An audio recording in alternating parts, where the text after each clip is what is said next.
แล้วก็พร้อมด้วยองค์การบริหารส่วนตำบลแม่กาก็ดีชมรมกำนันผู้ใหญ่บ้านชมรมผู้สูงอายุกลุ่มสตรีแม่บ้านวัฒนธรรมตำบลแม่กากลุ่มอาสา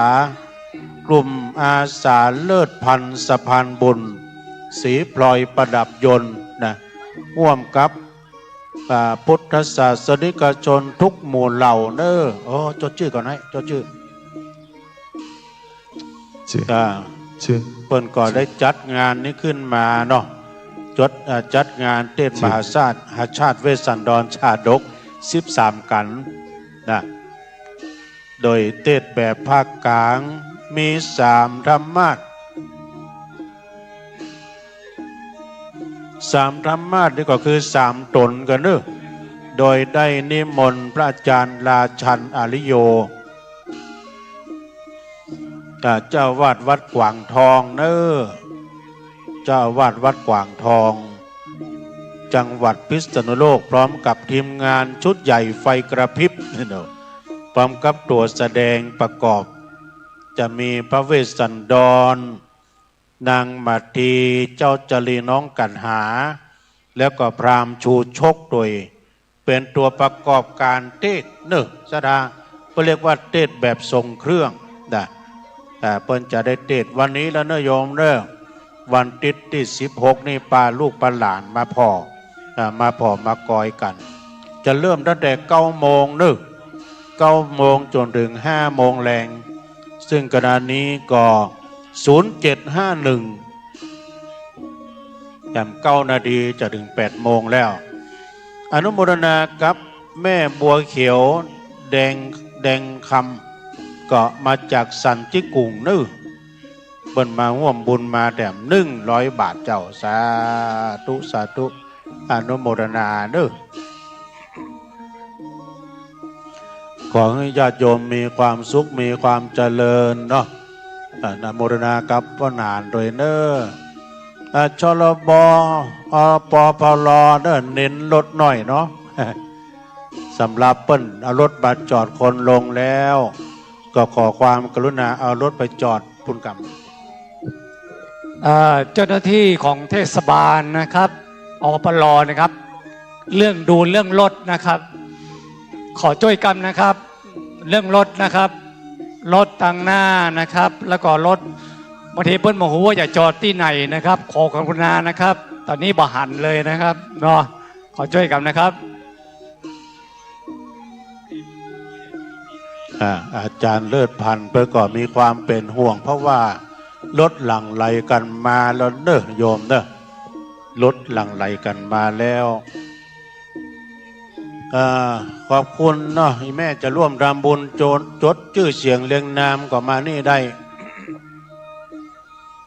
จดชื่อเสียงเรียงนามเพราะนั้นจดให้แม่กำเพราะนั้นนั่งโดยเฮาเนี่ยเนาะนั่งโดยเฮาเนี่ยมานั่งเอาเก้าอี้เนี่ยนะโอ้ขอพระนานช่วยจดกรรมตัวหนังสือเปิ้นงาม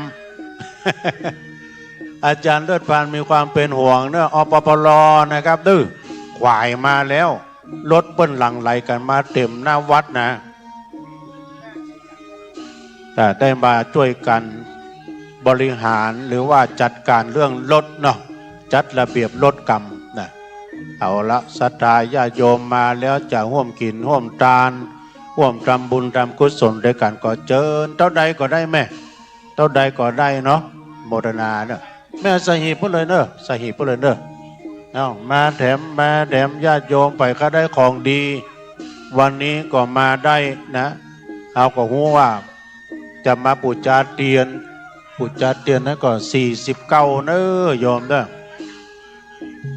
แม่เกิดวันใดก็บูชาไปตามนั้นเนอะเกิดวันอาทิตย์จันทร์การพุธพฤหัสศุกร์เสาร์ไปตามสีนะมีมาเพิ่มเติมเดี๋ยวจดชื่อก่อนไปจดชื่อมาที่พ่อหนานไปเนอะดูมาแต่1 ลำรถเก๋งดู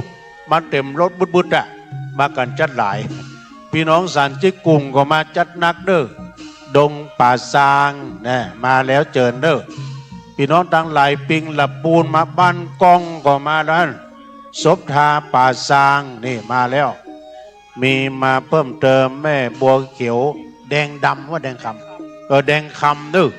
จันจิกกุงห่วมบุญมาแดม100 บาทเจ้าแล้วก็ไม่มีสดาพันจ่าอากาศเอกสุกเกษมช่างไทยอันนี้เพิ่นร่วมรำบุญมาแดม300 บาทเนอพอจ่าเขาเนี่ยนะเนาะได้ช่วยจดเขียนตัวหนังสือตัวหนังสือเพิ่นงามเนาะแม่พองศรีมีปัญญาพี่น้องแม่ก้ามาแล้วแหกมันมาแดม60 บาทเจ้าดกโอ้อนุโมทนาเนอในส่วนบุญส่วนกุศลที่พี่น้องศรัทธาสาธุชนญาติโยมแฟนคลับของทศพลหิมพานต์นี่ใจธรรมดานะแม่เนาะสวกไม่เต้ากันมากันนะ ใจธรรมดาเนอะเอาละเนอะเสียงกองเริ่มแห่แล้วพี่น้องบ้านเฮามาแล้วก็เจิญอีแม่เขาพระจะใส่คานสินคานสูมาใส่คานแก้วทั้ง3ตั้งข้างวิหารด้านขวานี่นึกแล้วก็ปักต้นการเทศแต่ละกัน13 กันนะประจำปีเกิดเฮาก็เจิญได้นะมาจดชื่อที่ท่านปัญจาอากาศเอกเขานี่ได้เด้อโยมเด้อนี่นะท่านปัญจาอากาศเอกสุกเกษมนะจดเอาลายหมายเอานามจะมาปูชาเทียนประจำปีเกิดติดจันทร์การพุธพฤหัสศุกร์เสาร์รวมถึง7 วันนะก็เจิญได้พ่อจานจะขึ้นบนนั่งตังใดพอกันหรือ จะนั่งตังใดก็พอเปิ้นเลยเนี่ยโอ้เปิ้นช่วยเขียนตัวหนังสือเปิ้นงามพี่นั่นก็ประจากเกษมสุกเกษมอาจารย์เลิศพันธ์ก็คอยย้ำกับเนิดตุลุงนี่นะเพราะว่าตอนประเดี๋ยวนี้รถก็มากันนักกันหลายท่านอปพลชลบนะแต่งตัวแต่งชุดเต็มยศเอานกหวีดมาตุยมาเป่านกหวีดแล้วขอความกรุณาเปิ้นไปจอดรถที่หน้าสนามเทศบาลเนาะจดเอาลายหมายเอาชื่อศรัทธาญาติโยมวันนี้ในการกินการทานพี่น้องศรัทธาบ้านเหนือบ้านใต้บ้านไกลบ้านไก่โดยเฉพาะโฮงตาลนี่มีถึง100 ป่ายนะทุพี่คิดเนอะรองเจ้าวาดวัดไซโมนบึดตกปาดราษฎรไปไล่ปั่นปอนโฮงตาลเด้อจนเสียงแหบเสียงแห้งบุญเนาะ เพราะว่าโฮงตาลมี100 ฝ่ายแต่ว่าเปิ้นแบ่งสรรปันส่วนเด้อเอาไว้ตอนเจ้าช่วงนึงตอนมดตอนและตอนมะแรงด้วยนะลดลงทานเข้าตั้งหลังเนาะเขาได้กะรถโฮงตาลนี่เข้าตั้งหลังแล้วรีบมาเพราะว่าสถานที่เปิ้นกีดเนาะโอ้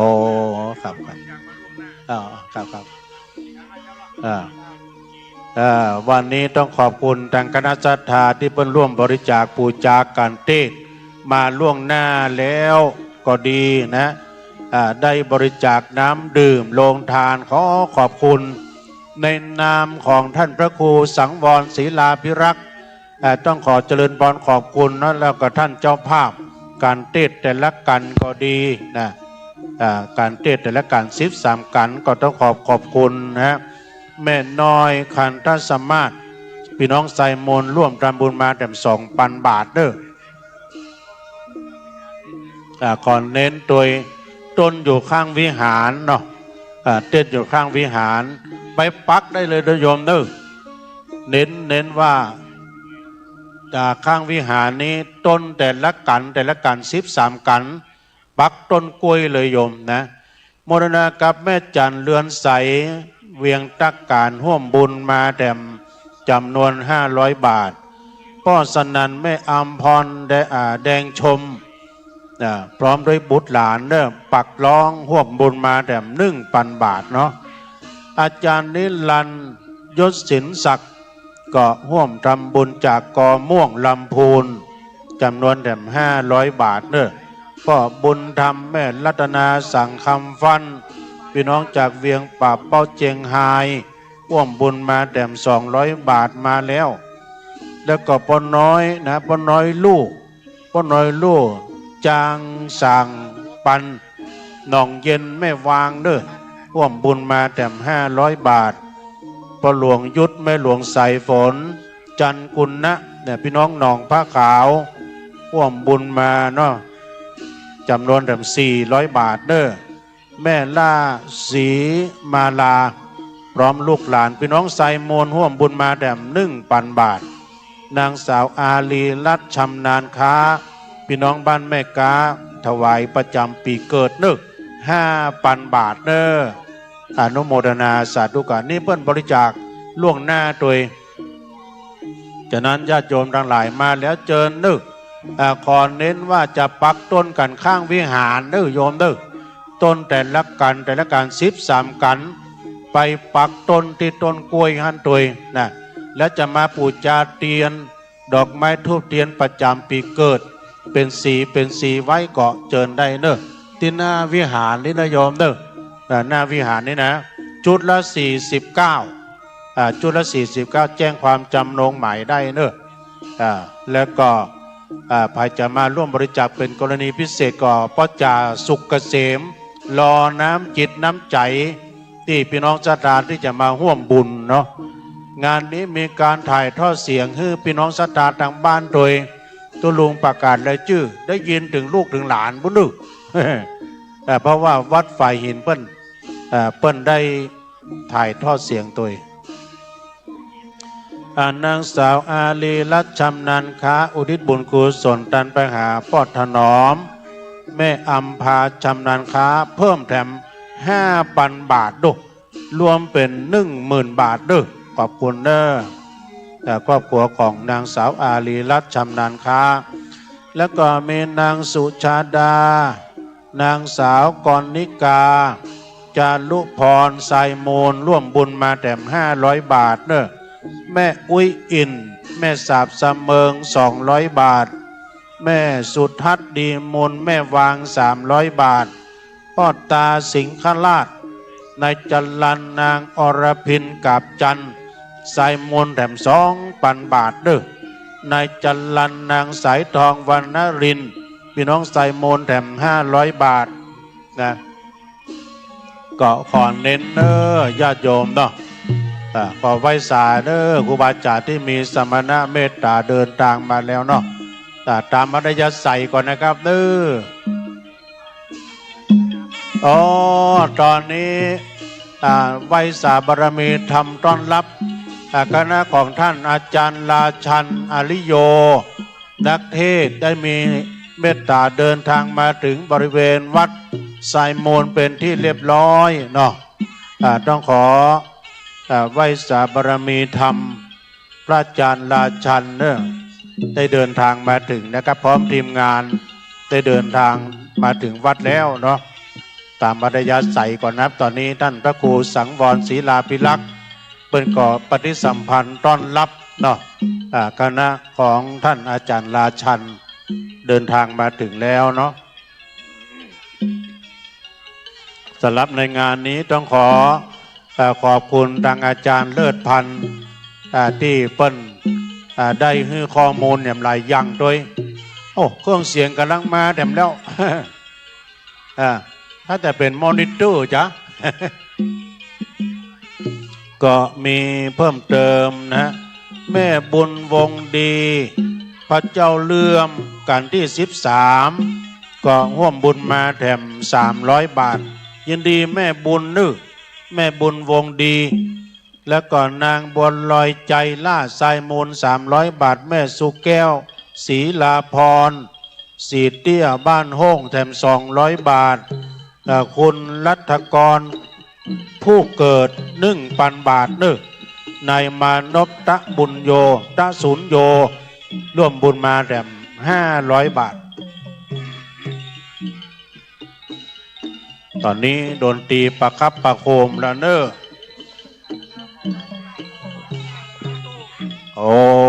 นี่ตอนนี้พี่น้องจากเวียงป่าเป้าจะเดินทางมาถึงแถม3กันรถตู้ดู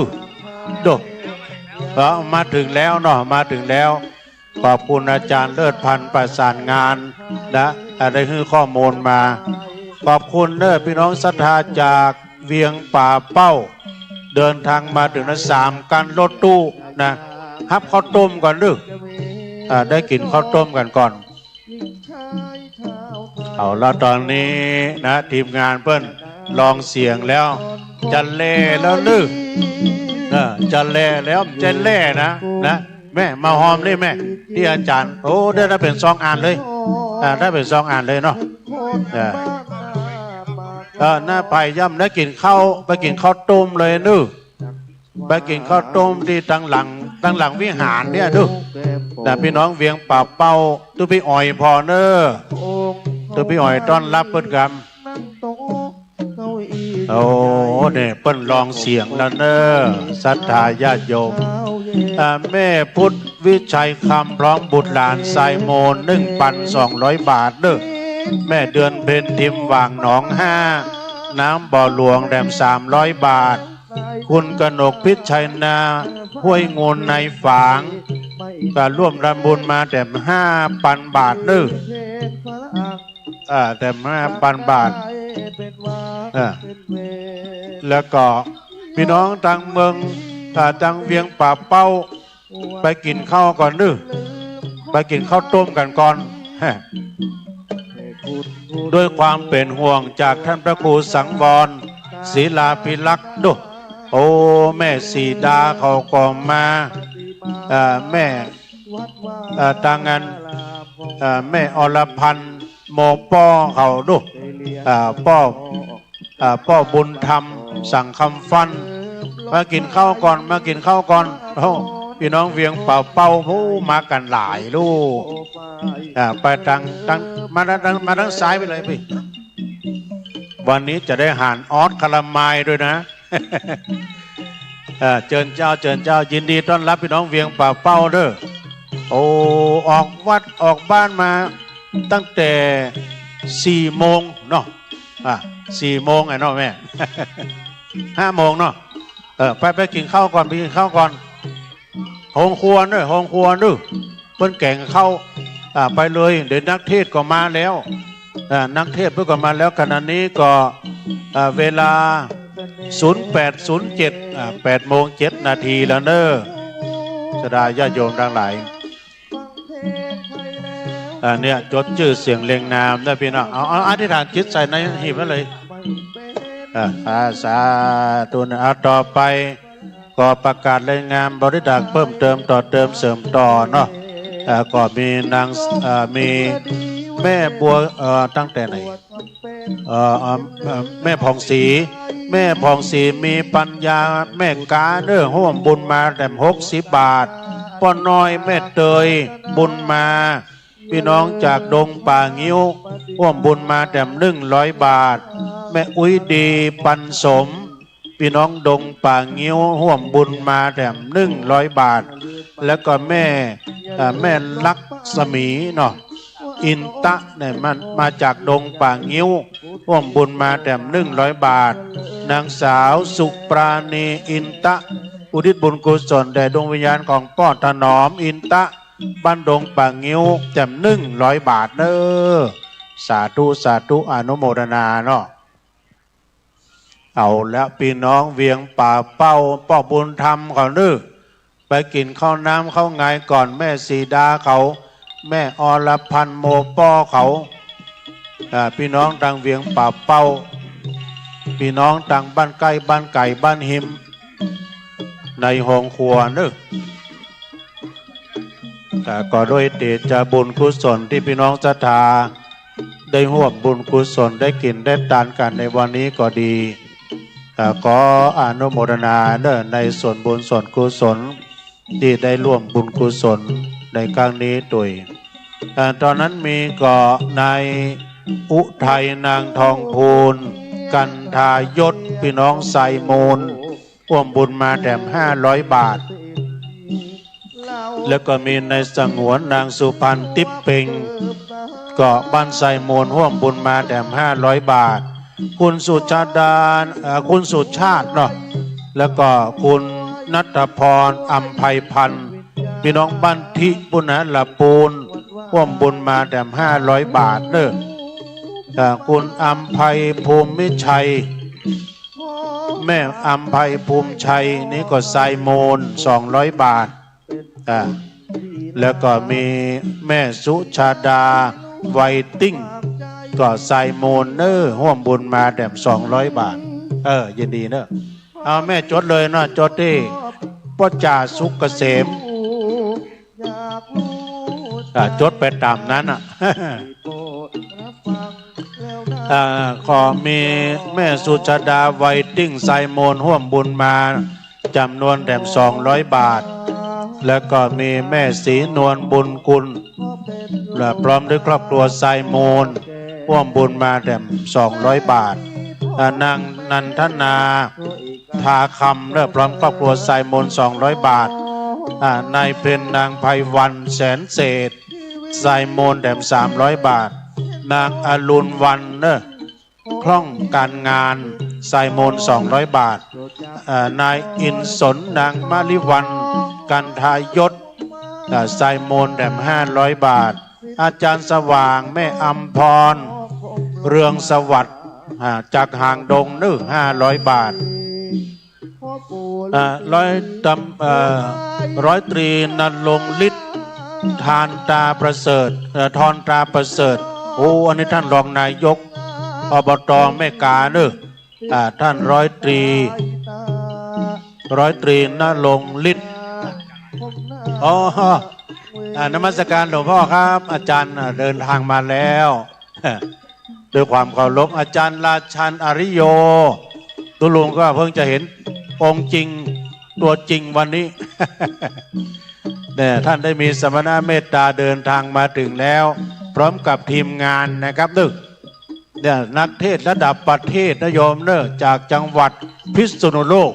นะได้มีสมณะเดินทางมาถึงนะครับเนาะพร้อมกับทีมงานของท่านก็ด้วยความเคารพตอนนี้เครื่องเสียงนะในบนเวทีกำลังติดตั้งเพราะฉะนั้นก็คณะศรัทธามาแล้วเจิญ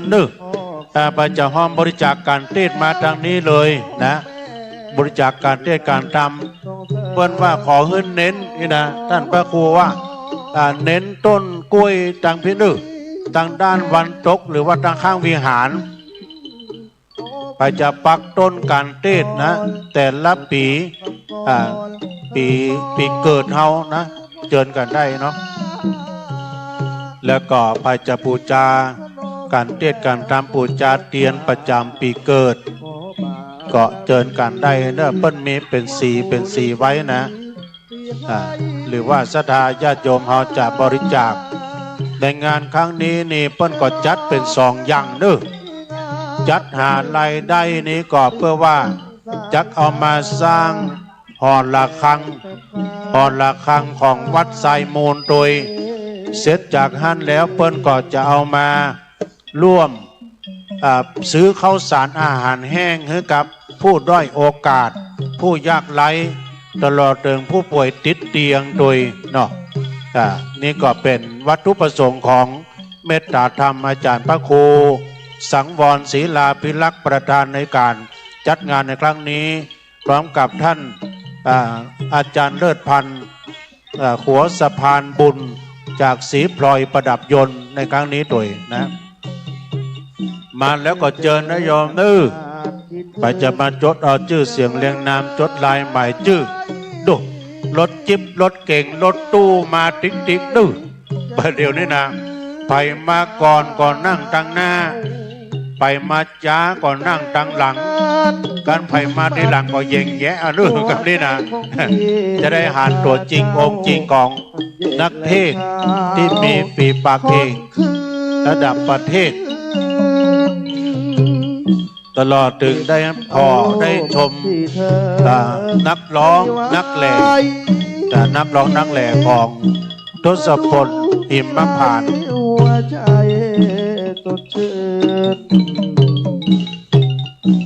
พี่กล้วยหนุ่มอยู่ข้างหลังมาตื้อน้องนางควันเยินพี่ต้องสะอื้นเยิ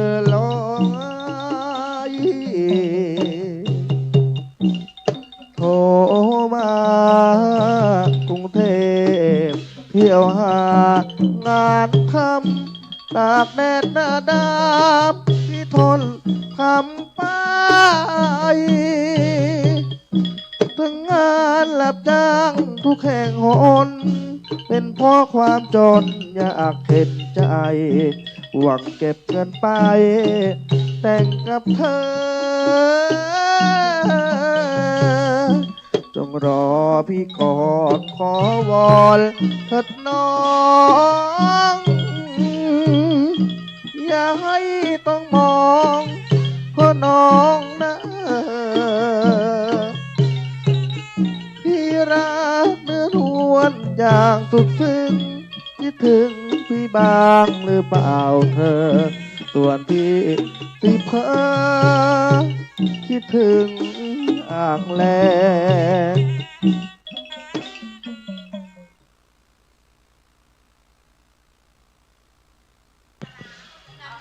ยินดีพี่น้องนันตาสลับปีเนอกินข้าวกันมาหรือยัง ข้าวต้มมีดังนั้นในห้องครัวนะโยมเด้อพี่น้องนันตาจากสลับปีมากันแล้ว ถ้าจะร่วมบุญก็เชิญตอนนี้เนื้อคันสินคันสมามินี่เนื้อนะก็มีเพิ่มเติมเมื่อตะกี้ยายเที่ยงสมปินตาพี่น้องดงป่างิ้วนะร่วมบุญมาบูชาบริจาคการเต้แถม100 บาทเนอะยายเกียงยายเกียงเนาะสมปินตาเนอะพร้อมด้วยบุตรร่วมบุญมาจำนวนแถม60 บาทเจ้าก็ขออนุโมทนาสาธุการกับพี่น้องศรัทธาญาติโยมที่ได้ร่วมทำบุญในวันนี้โดยพี่น้องจากนันตาลามสลับปีมากันจัดหลายเนอะตามมัธยาศัยก็จะบูชาเทียนสีหรือว่าเทียนประจำปีเกิดเฮานะเชิญทางคณะกรรมการตอนนี้เลยเนอะจะได้มาบูชาชุดละ49 เท่านั้นเองนะหรือว่าสดาจะไปปักต้นกันเทศประจำปีเกิดเฮาเนอะโยมเนอะตั้งข้างวิหารนี่นะถ้าไปจำปีเกิดบ่ได้ว่าเกิดปีใดวันใดอย่างอันใดนะจำบ่ได้ไปปักต้นรวมเนอะรวมปีเกิดกันที่13คือกันนครกันสุดซอยกันสุดท้ายนะโยมโมทนาเนอใส่ตานน้ำจิตน้ำใจวันนี้ตั้งขัวสะพานบุญอาจารย์เลิศพันธ์จิตอาสาเพิ่นมีตั้งเจตนาไว้นะถ้าว่าวัดใดมีการมีงานเพิ่นจะโฆษณาให้หมดเนาะไปแปลละปูนเจียงใหม่ลำปางโดยไม่คิดค่าบริการบ่คิดค่าน้ำมันแม้แต่บาทเดียวนะเอาละอีแม่มาแล้วกำซองมาแล้วแม่อยู่บ้านไหนแม่อุ้ยดงป่างิ้วเนาะโอ้ยแม่อายุเท่าใดเนี่ยโอ้ผมได้จดชื่อแม่ยังก็แม่ยังแม่อุ้ยดีปันสมไหมเนาะดงป่างิ้ว100เนาะขอบคุณอุ้ยดีเนอะแม่อุ้ยดีปันสมบ้านดงป่างิ้วร่วมบุญการเทศมาแถมจำนวน100 บาทเจ้าต้องขออนุโมทนาเนอะโน้เพิ่นอยู่ดงป่างิ้วดงป่าซางนะอยู่ตั้งบะคุณหวานก็มากันจัดหลายแล้วเนอะพี่น้องบ้านเฮาก็มากันจัดนักแล้วพี่น้องต่างเมืองฝางอยู่ในระหว่างการเดินทางก็เดี๋ยวก็มาถึงละนะพี่น้องเวียงป่าเป้าเนอะกินข้าวน้ำข้าวไงกันแล้วก็มาจังเพะไปยังบ่ได้ปูจาขันดอกเนาะดอกไม้ทูบเทียนกันศีลกันสุมา ขันแก้วทั้งสามแต่ก่อเจิญกันได้เนอะญาติโยมที่ร่วมทำบุญไปแล้วขออนุโมทนาคือท่านนั้นประสบแต่ความสุขความเจริญ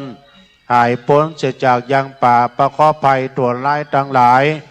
อันมีเคราะห์ปีเคราะห์เดือนเคราะห์วันเคราะห์ยามนะเคราะห์เมื่อหลับเมื่อตื่นเมื่อยืนเมื่อเตียวเคราะห์เมื่อเกี่ยวเมื่อกินเคราะห์ตั้งหน้าตั้งหลังเคราะห์เมื่อคืนเฮาพ่อบ่หันเคราะห์เมื่อวันบ่หูเคราะห์อู้เคราะห์จ๋าเนาะเคราะห์นานาต่างๆเคราะห์13นาม15สัพพทุกโศกโรคภัยสัพพะเสนียดจังไรต่างหลายวิวันใจเยคือมันแก้วมันกาดไปเนาะตอนนี้ตังอาจารย์ตุพี่เลินนี่เปิ้นบริการทางนอกปุ๊บไวยสารครูบาอาจารย์ที่มาแล้วตุพี่เลินโชติธรรมโมวัดดอยธาตุวัดพระธาตุม่อนปิ่นเปิ้นมาแต่วาแล้วเปิ้นมานอนเนี่ยช่วยการช่วยงานเนี่ยเนาะปฏิคมต้อนรับครูบาอาจารย์ทางนอกนึนะโอ้ยแม่ใจเกินร้อยได้ใจเกินร้อยแม่แล้วล้อมันขำเดี๋ยวล้อกันเดี๋ยวนี่เปิ้นนั่งล้อเข็นมานะโอ้ใจธรรมดาเลยแม่เนาะใจเกินร้อยนะอีแม่ใครฟังธรรมนะใครฟังเทศฟังธรรมเอาไปเลยจะมาฟังเทศฟังธรรมได้อะไรตามเดี๋ยวเอาใส่นะตอนนี้เราเปลี่ยนสถานที่วางอันนี่แล้วเนอะเปลี่ยนสถานที่วางงานหีบบริจาคได้พอจะมาแหกหมานก่อนก็มาการแก้วทางข้างนี่เนอะการแก้ว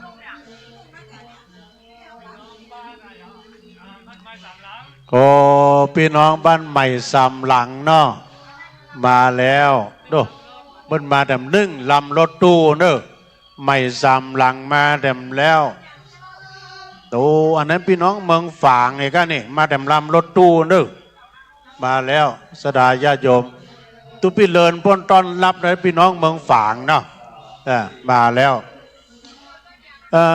คุณแม่อรุณวันอันนี้มีป้อสวัสดิ์แม่จันดีจิตตะใส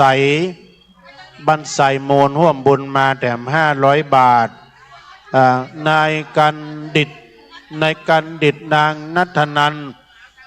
บุญชมพูพร้อมด้วยครอบครัวไซโมนแถม500 บาทเนอะนางอินปัน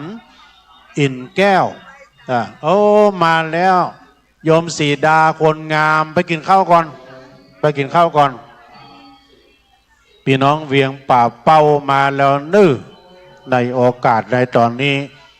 เวียงป่าเป้าก็มากันหลายรถตู้แถมกันนี่ถ้าจะเป็นพี่น้องฝางตัวพี่เลินไปต้อนรับปุ๊บนางอินนางอินปันอินแก้วความครอบครัวร่วมบุญมาแถม1,000 บาทเนอะสาธุอนุโมทนาเนาะเข้าไปพาใจใส่คานสินคานสุมาใส่คานแก้วทั้ง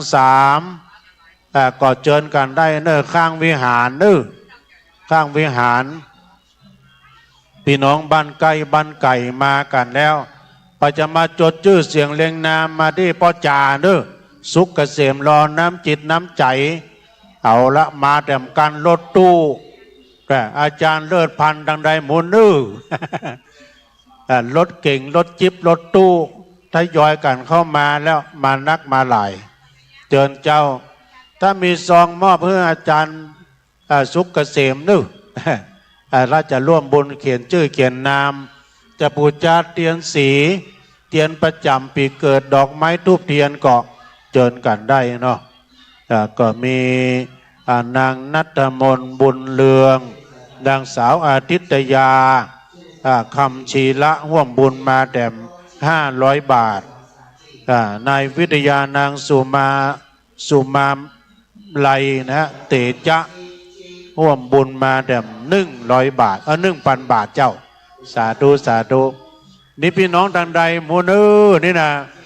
พี่น้องดังใดหมูจัก เข้ามาทางนี้เนอะโยมเนอะโอ้จดชื่อเลยป่ะเจริญพรเจริญพรพี่น้องสารปีมาแล้วเดี๋ยวมอบซองที่อาจารย์พ่อจ่าเขานี่นึนะจากนั้นก็คณะสัตย์โอ้อันนี้ขอบคุณเด้อแม่เรนูนี่เปิ้นหอมกันเทศตุลุงสาธุเนอะอันนี้เปิ้นหอมกันเทศตุลุง1 ซองเนอะตุลุงสบายดีแล้วเหรอมอบซองอันนี้อันใดอันนี้หอมนี่กันอีกกะบอกอีกอะบอกอันนี้ถวายตุลุงเนอะการเทศอีกกันดูเดี๋ยวพ่อจะเข้าใจ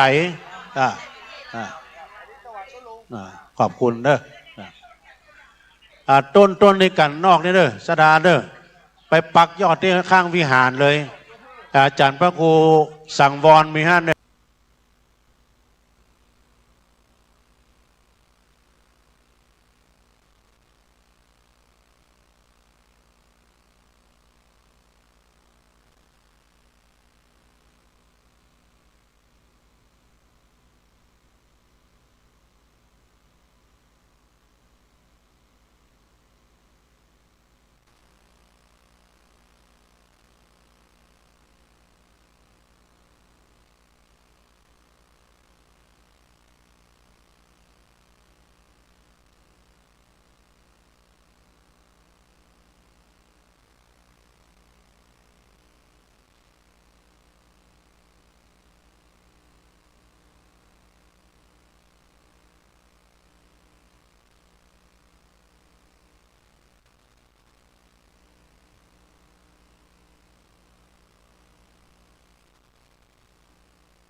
ท่านผู้ชมนะ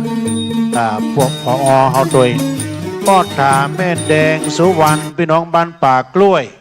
ร่วมด้วยช่วยกันหอมการเต้นมาแต้ม50 บาทป้อโฟแม่หอมพรมตันพี่น้องบ้านป่ากล้วยนึกร่วมบุญการเต้นมาแต้ม60 บาทเนี่ยสาธุสาธุมาแล้วพี่น้องต่างใดเดินทางมาแล้วพี่น้องบะขุนหวานพี่น้องต้นแก้วปอดตาลเขานี่ปอดตาลจากต้นแก้วงานบุญที่ไหนบัลละเนื้อปอดตาลนี่นะไปกุฏิกูแห่ง แล้วก็พี่น้องบ้านโฮงก็มากันจัดหลายเนื้อเมื่อมาแล้วจะจดชื่อเสียงเรียงนามแม่เลนูเขาก็มาเนี่ยจดชื่อเลยพี่จดชื่อนี่ได้ตามแต่เจตนาเนาะพี่น้องหนองตองมาแล้วพี่น้องหนองตองห่างดงจดลายใหม่นามเนาะโอ้ในพี่น้องต่างใดพี่น้องเวียงป่าเป้าตังป้อบุญธรรมสั่งคำฟันเขาแม่สีดาเขาแม่อรพันธ์โมป้อเขามากันแล้วมีเพิ่มเติมนางปราณีนะแล้วก็ป้อกำไมพลนะพร้อมครอบครัวร่วมบุญมาแต่200 บาทป้อธรรมนูนแล้วก็แม่บัวพัดธรรมวันพร้อมการเต้นแต่200 บาทแม่เครือวันพวงมาลัยนะแล้วก็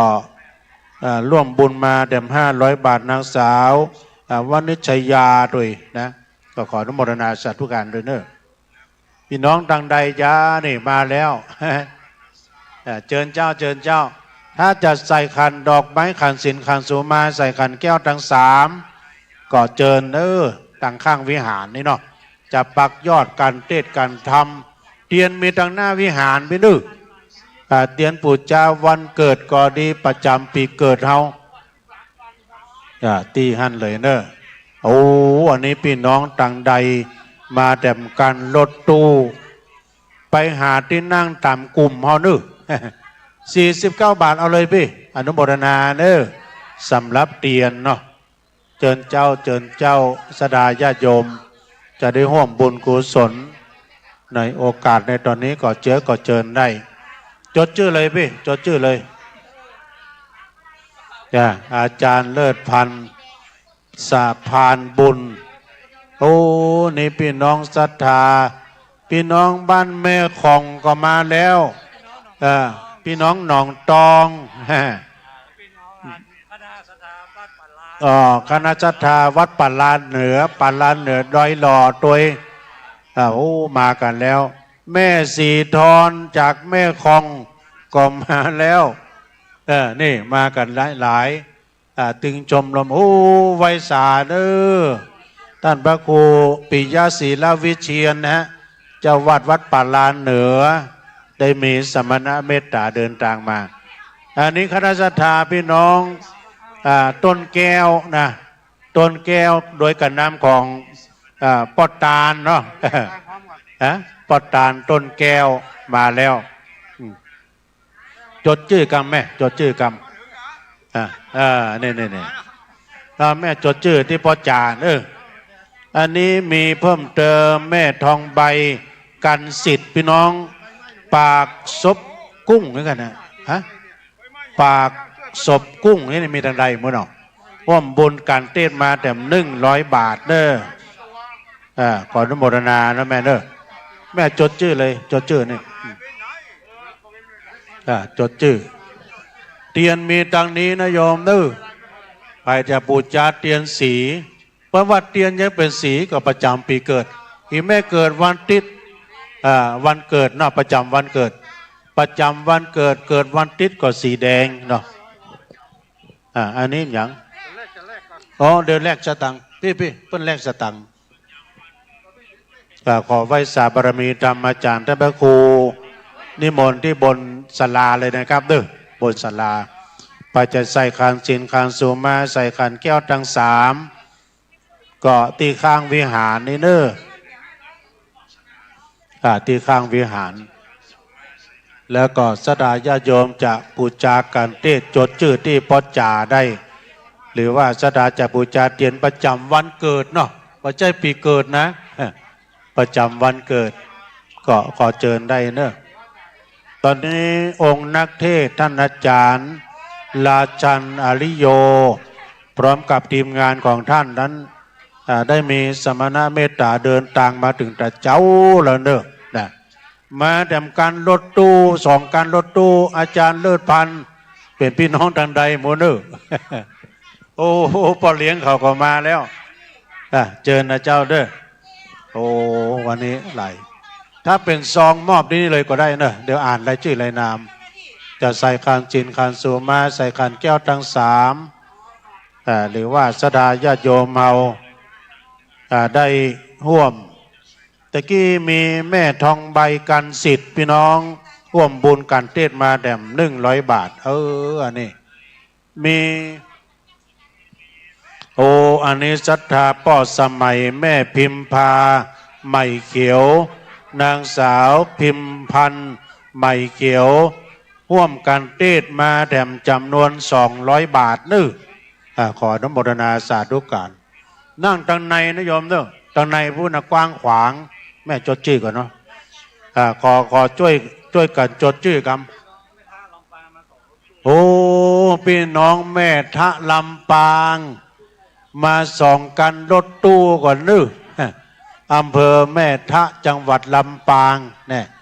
เปิ้นฟังรายการแล้วเปิ้นมาตามเสียงนึนะตามเสียงประชาสัมพันธ์บอกเอิญเชิญชวนกันมาจะต้องขออนุโมทนามาณโอกาสที่นี่โดยพี่น้องอำเภอแม่ทะจากจังหวัดลำปางใส่ขันแก้วดังสางข้างวิหารข้างวิหารโดยแล้วก็สดาญาติโยมเฮาเนาะวันนี้ในเมตตาบารมีธรรมอาจารย์ท่านพระครูสังวรศรีลาภิลักษ์เจ้าวัดวัดไซมูลนะพร้อมด้วยคณะสงฆ์ตำบลแม่กาโดยการนำของท่านเจ้าคณะตำบลแม่กาโดยพร้อมด้วยคณะสงฆ์ตำบลแม่กาอำเภอสันป่าตององค์การบริหารส่วนตำบลแม่กาตลอดถึงชมรมกำนันผู้ใหญ่บ้านชมรมผู้สูงอายุกลุ่มสตรีแม่บ้านวัฒนธรรมตำบลแม่กาแล้วก็กลุ่มอาสาเลิศพันธ์สะพานบุญสีพลอยประดับยนต์นะและพร้อมด้วยพุทธศาสนิกชนทุกหมู่เหล่าเปิ้นได้จัดงานเทศมหาชาติเวสนรชาดก13การขึ้นโดยเทศแบบภาคกลาง3 ธรรมาสด้วยกัน3 ตนด้วยกันนะโยมโดยนิมนต์ท่านพระอาจารย์ราชันอริโยเจ้าวาดวัดกวางทองจังหวัดพิษณุโลกพร้อมด้วยทีมงานชุดใหญ่แล้วก็ตัวแสดงประกอบโดยซึ่งจะมีพระเวสสันดรนางมาทีเจ้าจรีน้องกันหาพร้อมกับพราหมณ์ชูชกโดยเปิ้นประกอบและจะมีนักแหล่เดินทางมาใกล้จะถึงแล้วทศพลหิมพานต์นี่พี่น้องในแม่ทะเนาะแม่ทะลำปางแต่ถ้าจะใส่คันสินคันสุมาก็ข้างวิหารพี่น้องแม่ทะลำปางขอตัวเงินโอนญาติไปที่อยากกินน้ำน้ำอยู่ที่ถังข้างๆนี้มีทั้งซ้ายทั้งขวาแช่เย็นอยู่ไปที่ต้องการน้ำดื่มอยู่ข้างๆอยู่ใกล้ๆบริเวณของท่านนี้เองนี่ใครที่อยากจะมาปุจจากันเทศกันทำนี่ข้างวิหารใครเกิดจะตาปียังก็ยังฟังผู้โฆษกคนประกาศขอขอบคุณและอนุโมทนาเมื่อมาถึงแล้วจะปุจจาเทียนประจำวันเกิดท่านจะนำไปปุจจาบัดเดี๋ยวนี้หรือว่าตอนที่เปิ้นเทศก็ได้สุดแล้วแต่ขอเชิญขอนิมนต์ท่านชัยวัฒน์ตุลุงยองมาช่วยวันนี้ขอนิมนต์อันนี้เป็นเสียงของอาจารย์พระครูสังวรศรีลาภิลักษ์ด้วยความเป็นห่วงนะโยมใครอยากกินน้ำช่วยเลยนะข้างๆนั้นเนาะแต่ก็กินได้เลยนะเจริญพรพี่น้องแม่ทะลำปางอาจารย์ชัยวัฒน์ ไผ่ที่มาเจ้ายังไม่ได้กินข้าวงายไปเนอะที่โรงครัวเนี่ยคงมีข้าวต้ม มีข้าวต้มบริการอยู่นะครับ ไผ่ที่ยังไม่ได้กินข้าวก็มากินได้เลยเนอะสถานเนอะพี่น้องที่เดินทางมาจากแม่ทะก็ดีตันใดก็ตามเนาะที่ว่ามาถึงแล้วยังบ่ได้กินข้าวน้ำข้าวงายก็ไปกินได้ที่ห้องครัวเนอะพี่น้องบ้านห้องงัวเนอะนำเอาต้นมาแดมรูแดมนึ่งต้นมากันหลายเนอะพี่น้องห้องงัวน้ำบ่อหลวง เนาะพี่น้องลำปางหงงัวแม่กาเนี่ยเนาะหงงัวแม่หงงัวแม่กาเนี่ยเนาะพี่น้องศรัทธานะแม่บัวเขียนกันทิยะพี่น้องบ้านป่าจำน้ำตำบลน้ำโจ้พี่น้องแม่ทะลำปางบ้านป่าอย่างแม่ป่าอย่างป่าจำเนาะลำปางเด้อพ่วงบุญมาแบบ1 ซองฟังเนาะเดี๋ยวยินดีเด้อกับพี่น้องศรัทธาเอาไปจะมาห่วมบุญก่อเจิญกันได้ใกล้เวลาแล้วเนอะขณะนี้เวลาก่อ08:44 แล้วใกล้มาแล้วเนอะเจริญพรต้อนรับท่านนายกท่านรองนายกมาแล้วก็ท่านกำนันได้เดินทางมาแล้วนะในโอกาสในตอนนี้ก็ขอเชิญได้ไปจะร่วมบุญกุศลกันในโอกาสในตอนนี้ก็เชิญได้เนอะตักบาตรกันแล้วก็มาปู่จมปู่จาเตียนประจำวันเกิดมีตั้งนี้เลยเนอะสถานเนอะเจริญพรท่าน สบายดีพระหลวงเนาะพระหลวงสบายดี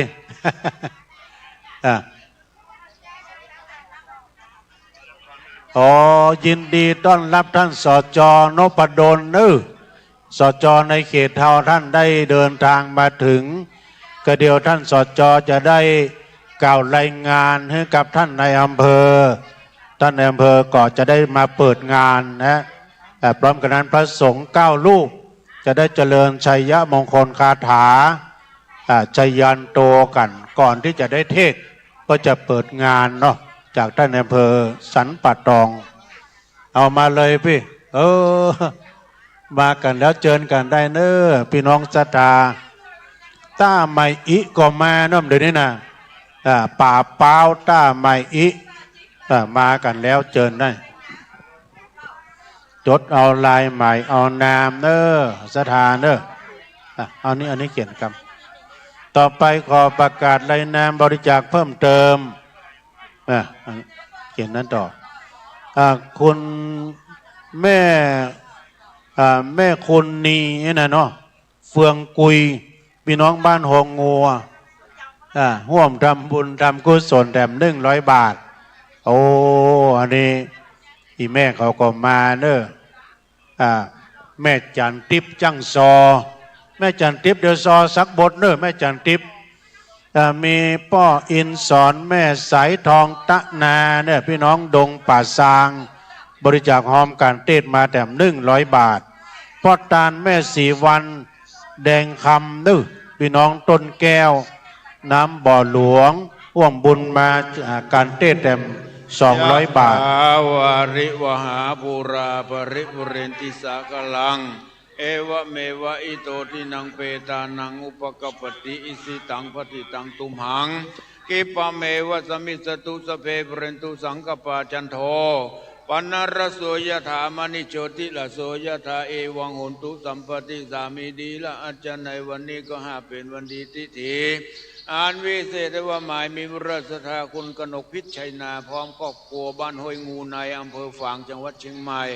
ได้พร้อมกันในนำมาซึ่งข้าวตอกดอกไม้ลำเตียนจตุปัจจัยไทยวัตถุทานการเทศการทำในการเทศมหาชาติในข่าวครั้งนี้จำนวน 5,000 บาทพร้อมกำนันได้นำโรงทานมาถวายเป็นทานมีน้ำส้มน้ำก็ตลอดถึงอาหารต่างๆนานามาถวายเป็นทานบุญกุศลที่แม่กระทกพิชัยนาพร้อมครอบครัวญาติพี่น้องวงศาได้กระทำในข่าวครั้งนี้ก็ขอจงเป็นพระวปัจจัย เป็นบุญเป็นกุศลได้ปกปักรักษายังมุราสตาเราท่านทั้งหลายคือได้อยู่ร่มเย็นเป็นสุขในพระบวรพุทธศาสนา ก็ขอจงมีอายุวันนะสุขภละมีโจกมีลาภิมาก้าขึ้นปรารถนาสิ่งใดๆอันเป็นไปในทางชอบธรรมก็ขอสมดังกำกึดกำปรารถนาของมูลราชธาจุยังจุกการนั่นจุงจักมีสัพพิติโยวิวัจจันตุสัพพะโลกโควินาสันตุมาเตภาวะตนตารโยสุขีที่ขายุโกภาวะอภิวาทานสิริสนิจังมุทาปจายโนจัตตารโรธรรมวัฏันติอายุวันโนสุขังพระลาสาธุสาธุสาธุอันนี้เพิ่นการต้นเพิ่นเอาต้นมาตุยขอบคุณนึกเอาญาติโยมจะปูจาการเทียจดลายใหม่นามปูจาเตียนวันเกิดประจำวันเกิดเจิญนึกแล้วจะใส่ขันศีลขันสูมาใส่ขันแก้วทั้งสามก็เจิญที่ข้างวิหารตอนนี้ต้อนรับท่านสจ.นะสจ.เพิ่นก็เดินทางมาถึงจะปักยอดกันเทศกันทำแต่ละกันก็เจิญเนอข้างวิหารเนาะวันลบสมัยมโนธาเนาะมโนล่าเนาะก็ปากศพกุ้งจะหอมกันเทศมา200 บาทเนออนุโมทนาเนาะแล้วก็มีแม่ศรีธรเปรมจิตม่านแม่คองหอมกันเทศมาแต่100 บาทเนอป่อทองวันแม่ยุพินก็มาจากดงป่าซางหอมกันเทศมาแต่100 บาทปอดตานแม่4 วันแดงคำต้นแก้วน้ำบ่อหลวงหอมกันเทศมาจำนวน200 บาทเนอแล้วก็มีเพิ่มเติมในถาวรนางพัฒนาสายคำพี่น้องปากร้อง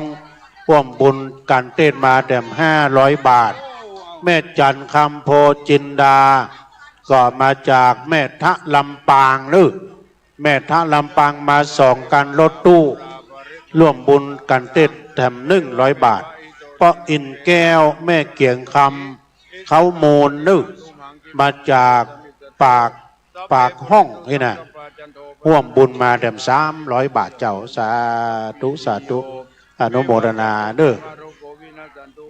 เอามาแด่มญาติโยมแต่ร่วมทำบุญต้องขอบคุณในเมตตาบารมีธรรมครูบาอาจารย์เจ้าวาดวัดป่าลาเหนือเมตตาธรรมท่านพระครูปิยศีลวิเชียรปาศรัทธามาจัดหลายนึกพี่น้องตังเมืองฝางมาแล้วก็เจิญเนอพี่น้องตังเวียงป่าเป้าอันนั้นต้นตังใดนี่หามกันมาแล้วจะได้ช่วยหลายอย่างนะโยมนะช่วยผู้ช่วยติดเตียงโดยประพาธนาเอานะโยมนึกเอาได้ช่วยผู้ป่วยติดเตียงของเฮานั้นมีสุขภาพพลานามัยสมบูรณ์แข็งแรงนะอย่าเจ็บอย่าได้ป่วยเพื่อมีความสุขมีความเจริญแข้งขาก็เดินคล่องแคล่วว่องไวองค์ตาลมาแล้วเนาะ องค์ตาลก็มาเรื่อยๆขอให้เรามีความสุขมีความเจริญอันนี้ต้นดังใดคุณโยมแม่กนกพิษชัยนาร้านนาพันห้วยงูในมาแล้วเนี่ยพี่น้องเมืองฝางก็มากันแล้วป้อคำนวณโพรักษาพี่น้องหนองพัมป่าซางทุกพี่มองน่ะเนาะป้อคำนวณพร้อมครอบครัวลูกหลานนี่เป็นต้นมาอยู่20,000 บาทเด้อโยมนึกขอบคุณเด้อสาธุอนุโมทนากลุ่มผู้สูงอายุบ้านลงวัวปักมาแต่10,000 ป่ายพวกนี้ ยินดีเด้อยินดีเด้อศรัทธาญาติโยมพงงัวมาแล้วเนาะทีมงานของแม่จันเรือนใสเวียงตะการแม่เดือนเพ็ญทิมวางนี่ตั้งเวียงตะการมาแล้วดื้อ มาแล้วนี่พี่น้องลำปางแม่ทะเนอมาแล้วน่ากะและก็ขอบคุณทางพี่น้องห้วยงูในโดยการนำของคุณโยมกนกพิษชัยนาล้านนาพัน แล้วก็ตังพี่น้องห้วยงูนในฝางนะมากันจัดไหลนะปากกาเนี่ยตัวมันเขียนก็ได้นะฉะนั้นก็ขอเชิญเนอสถานะบุญพี่น้องจากเว้งตาการเนอเพื่อกำลังจะร้องแล้วใหม่เนี่ยแม่จันเลื่อนใสก็นี่ไม่เล่ง จะห้อมกันติดมาตอนนี้ดูแม่จันเลื่อนใสเขาโอ้อันนั้นพี่น้องต่างใดขอบคุณพ่อคำนวณเนอจากหนองผำป่าซางเปิ้นหอมบุญมา20,000 บาทนึต้นนี้นะนี่ต้องใจทุนนักนโยมนะนักเทศระดับประเทศนักแหล่ระดับประเทศแต่ท่านอาจารย์ราชันนี่คิวเปิ้นเริ่มแบบว่างเลยเนอะเปิ้นไปออกงานเทศตลอดเลยนะเดี๋ยวดูอ่านก่อนนะอ่านเลยอ่านก่อนขอบคุณมาต้องจดก็ได้ฮะอันนี้คุณโยมกันดกพิษชัยนาพร้อมกับครอบครัวเปิ้นดื้อจากเมืองฝางมา125,000 บาทเนอคุณโยมกันดกพิษชัยนาห้วยงูนในฝางพร้อมกับทีมงานคุณโยมก่อกล้าส่วนตัวเพื่อก่อ5,000พร้อมกับพี่น้องสดาห้วยชุกงูในพันนีนะน้องใบเฟิร์นน้องกาฟิลนี้ก็ห่วมบุญมาเนอะตานไปหาป้อเฮือนเมตตาสีทรสำลิดร่วมทำบุญมาเนี่ยเอวะเมวะอิโตทินังเปตานังอุปกปติอิสิตังปฏิตังตุมังคิปะเมวะสมิสตุสเพปุเรนตุสังกปาจันโทปันนรโสยถามณิโชติละโสยถาบัดนี้หมายมีบุรสถาครอบครัวพ่อคำนวณโพที่รักษาบ้านหนองผำได้นำต้นมาถวายจำนวน20,000 บาทพร้อมชมรมผู้สูงอายุบ้านโรงวัวร่วมทำบุญกันเทศวัดป่าลานตำบลสันติสุขโดยหลอดมาร่วมทำบุญในข่าวครั้งนี้ตลอดถึงสจนพดลนางพัชราพรสายมูลก็ได้มาร่วมทำบุญกันเทศกันธรรมในข่าวครั้งนี้บุญกุศลที่เราท่านทั้งหลายได้กระทำในข่าวครั้งนี้ก็ขอจงเป็นพระวปัจจัยเป็นบุญเป็นกุศลได้ปกป้องคุ้มครองรักษาเราท่านทั้งหลายให้ได้อยู่ร่มเย็นเป็นสุขในพระบวรพุทธศาสนาก็ขอจงมีอายุวันนะสุขภาละมีจกมีลาภิมาก้าขึ้นปรารถนาสิ่งใดๆก็ขอสมดังความมุ่งมาปรารถนาเหมือนกันจุคู่จุคนนั่นจุงจักมีสัพพิติโยวิวัจจันตุสัพพะโลโกวินาสันตุมาเตภวะตวันตรายโยสุขีทีขายุโกภาวะอภิวาทานสิริสนิจังมุทาปัจจายโนจตารโรธรรมวัฏันติอายุวันโนสุขังพระลาสาธุสาธุเจริญพรต้อนรับแม่อรพันธ์โมป้อแม่เตรียมจันทร์คนเที่ยงแม่สีดาเขาจะถ่ายรูปหน้าวิหารเจิญเจ้าอันนี้มีเดี๋ยวจดก่อนนะจดชื่อก่อนโหวัดโหวาที่เปิ้นมาแล้วจะฮับศีลฮับปอนก่อท่านพระครูสังวรศรีลาภิรักษ์จะเฮือศีลเฮือปอนเนอดูพี่น้องแม่ทะลำปางพี่น้องบ้านไกลบ้านไก่มากันมากปวงหลวงหลายเนาะวันนี้อาจจะศรัทธาญาติโยมจะตัดขาดตกบกพร่องไปก็ต้องสุมาอภัยเนอะต่อไปขอประกาศรายนามอ่านว่าใดนี่แม่ซุมซ้ำยองปากลองห่วมบุญกันเต้มาแต้ม100 บาทแม่ทองคำยืนยินชัยก่อโจกห่วมบุญกันเต้มา100 บาทแม่จันดี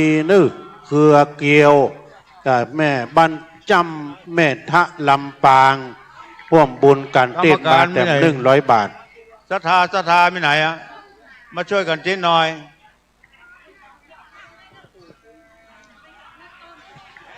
หมอ เอาไปยกพูดเอาไปไว้ยายไปก่อนต้นอ่ะพวกยายพวกหาโต๊ะมาวางโอ้ขอบคุณไม่หลวง ตอนนี้กำลังบันทึกภาพ แม่สีดาหาบุงหาเปียกตัวเอง พอกล้องเนอะพอกล้องก็มีแม่จันนวลสายอินตะเนี่ยพี่น้องแม่ทะลำปางร่วมบุญมากันเต้แถม100 บาท แม่เล็กไหลเสนาทุ่งฟ้าห้ามร่วมบุญกันเต้มา200 บาท แม่บุญรถศรีวิชัยพี่น้องสันกอเกตก็มาดื้อพระนานมีแก้วมาก็ ร่วมบุญมาแถมจำนวน200 บาทเด้อแล้วก็มีแม่พาทีขันแก้วพี่น้องหัวมาแม่คองเด้อร่วมบุญกันเต้นมาแถม100 บาท แม่วิภาพรนวลวันแม่คองตันหอมกันเต้นแถม100 บาทป้าวันลบแม่สมัยมโนธาร่วมบุญกันเต้นมา200 บาทแม่อัมพันธ์สุวรรณจักรพี่น้องแม่ทะลำปางร่วมบุญกันเต้นมาแถม100 บาทแม่บงเงานันทวงศ์ก็พี่น้องแม่ทะลำปางร่วมกันเต้นมา100 บาทแม่อัมพรยานวุฒิยาวุฒิเนาะพี่น้องแม่ทะลำปางร่วมบุญมาแถม100 บาทประกาศตัวพี่อ๋อยแม่อรพันธ์เพื่อจัดการแล้วนึกแม่จิรพันธ์โอ้กระเดียวเพิ่นถ่ายรูปกันเดียว แม่อรพันธ์แม่จิรพันธ์โมป้อตุลุงนี่ยามว่าแม่อรพันธ์แม่จิรพันธ์นึกนำทีมนะวันนี้จิรพันธ์โมป้อแม่เทียมจันทร์คนเที่ยงแม่สีดาเขาพี่น้องจากเวียงป่าเป้าวันนี้ตุ๊พี่อ๋อยมาในนามหลวงปู่นึกมาในนามหลวงปู่ท่านพระครูปฏิภาณธรรมทินตุ๊พี่อ๋อยเพิ่นมาจำวัดนี่แต่วาแล้วเพิ่นมานอนนี่ตุ๊พี่เลินตุ๊พี่หนุ่มสามเณร2เนี่ยแล้วพี่นานทินก็มาถ่ายทำวันนี้โดยแม่จินดาสายสุภาพี่น้องแม่ทะลำปางพร้อมกันเต้น100 บาทแม่เพ็ญศรียาจันเนี่ยพี่น้องปากร้องร่วมบุญมาแถม200 บาทแม่ยุวดีจำนันตาพร้อมครอบครัวจำนันค้ากะแม่ยุวดีจำนันค้าพร้อมครอบครัวเนื้อปากร้องสมณะอินะร่วมทำบุญจำนวน200 บาทแม่จันสมาธิพี่น้องหงงัวพร้อมการเทศจำนวน100 บาทแม่ยุภาพรวงสถานพี่น้องปักร้องหอมกันเทศแถม100 บาทเจ้าปากกาไม่เอาจดมันจะจดนี่เลยนะจดนี่เลยเจนนะเจ้าเนอสดาญาโยมโหวัดที่มาแล้วจะฮับปอนประดิษฐ์เมตตาธรรมพระครูสังวรศิลาภิรักษ์เนอเจริญพรต้อนรับพี่น้องแม่คือดอยสะเก็ดมาแล้วแม่อำไพเขาเนาะแม่คือดอยสะเก็ดมาแล้วมากันหลวงกันหลายโอ้วันนี้เมตตาบารมีธรรมท่านครูบาเจ้าได้เดินทางมาถึงเด้อเนี่ยอาจารย์เลิศพันธ์จะไปถามว่าเปิ้นวัดใดจ้านะดูโอ้เปิ้นเอาต้นมาแถมต้นตาลมาเนี่ยโหวัดนิมนต์นะครับเด้ออาจารย์เลิศพันธ์ต้องถามเปิ้นชื่อวัดที่ไหนเจอนะเจ้าเนาะจดชื่ออะไรพี่จดเอาลายหมายเอาชื่อใกล้เวลาแล้วเนอะขณะนี้ท่านสจ.เดินทางมาถึงก็เดียวท่านในอำเภอสันปัตตองจะได้เดินทางมาถึงโอ้ทุพี่พรโอ้วัดห้องขุดเนอะตุพี่พรมาแล้วครูบาได้เดินทางมาถึงนะครับเนาะแล้วก็พี่น้องคณะสัตยาวัดต้นกล้วยโดยเนาะต้นกล้วยก็มากันหลายแล้วปากกล้วยนึกสุมาโดยพี่น้องปากกล้วยท่านจานมาแล้วเนาะพร้อมด้วยคณะสัตยามากันหลายเลยเจอแต่เจ้าเด้อสัตยาญาติโยมจดนี่เลย ถ้าไปจะปูจาเตียนวันเกิดนะไปตามสีก็เจิญได้เนอะไปจุดที่ห่วงพระธาตุไปจะใส่ขันศีลขันสุมาใส่ขันดอกก็เจิญที่ข้างวิหารเนอะแล้วไผจะปักต้นบริจาคปูจาการเทศประจำปีเกิดข้างวิหารเนอะ อิสิตังปฏิตังตุมหังคิปะเมวะสมิจตุสพเพปุเรนตุสังกปาจันโทปนรสโสยถามณิโชติละโสยถาเอวังโหนตุสัมปติสามีดีละอาจารย์ในวันนี้ก็หาเป็นวันดีสลีสุภมังคลาอันผาเสดล้ำเลิศยิ่งกว่าวันละยามทั้งหลายบัดนี้หมายมีสมณศรัทธาและมุรศรัทธาวัดม่อนพระเจ้าม่อนจอมพอและคณะขึ้นสีขาวเพื่อชาวประชาอำเภอเวียงป่าเป้าจังหวัดเชียงรายมาร่วมทำบุญในงานเทศมหาชาติทรงเครื่องในข่าวครั้งนี้บุญกุศลที่สมณศรัทธาและมุรศรัทธาเราท่านทั้งหลายได้กระทำในข่าวครั้งนี้ก็ขอจงเป็นภรวะปัจจัยเป็นบุญเป็นกุศลได้ปกปักรักษาเราท่านทั้งหลายก็ขอได้อยู่ร่มเย็นเป็นสุขในพระบวรพุทธศาสนาก็ขอทุกท่านจงมีอายุวันนะสุขภละมีจกมีลาภิมาก้าขึ้นปรารถนาสิ่งใดๆก็ขอสมดังความมุ่งมั่นปรารถนาเหมือนกันจุคู่จุคนนั่นจุงจักมีสมดังกัมบาลีว่าสัพพิติโยวิวัจจันตุสัพพะโลโกวินัสสันตุมาเตภาวะตนตรายโยสุขีที่ขายุโกภาวะอภิวาทานสิลิสนิจังวุธาปจายโนจตารโรธรรมวทันติอายุวันโนสุขังพระลา สาธุ โอ้อุตส่าห์เดินทางมาจากเวียงป่าเป้าต้องขอขอบคุณอนุโมทนาเป็นบุญเป็นกุศลเนอะแม่จิรพันธ์เป็นนำทีมมา ไปที่ไหน ตอนนี้เจริญพรต้อนรับท่านในอำเภอสันปัดตอง ได้เดินทางมาถึงเนื้อ ขอนำไปเลยเอาไปเลยเอาไป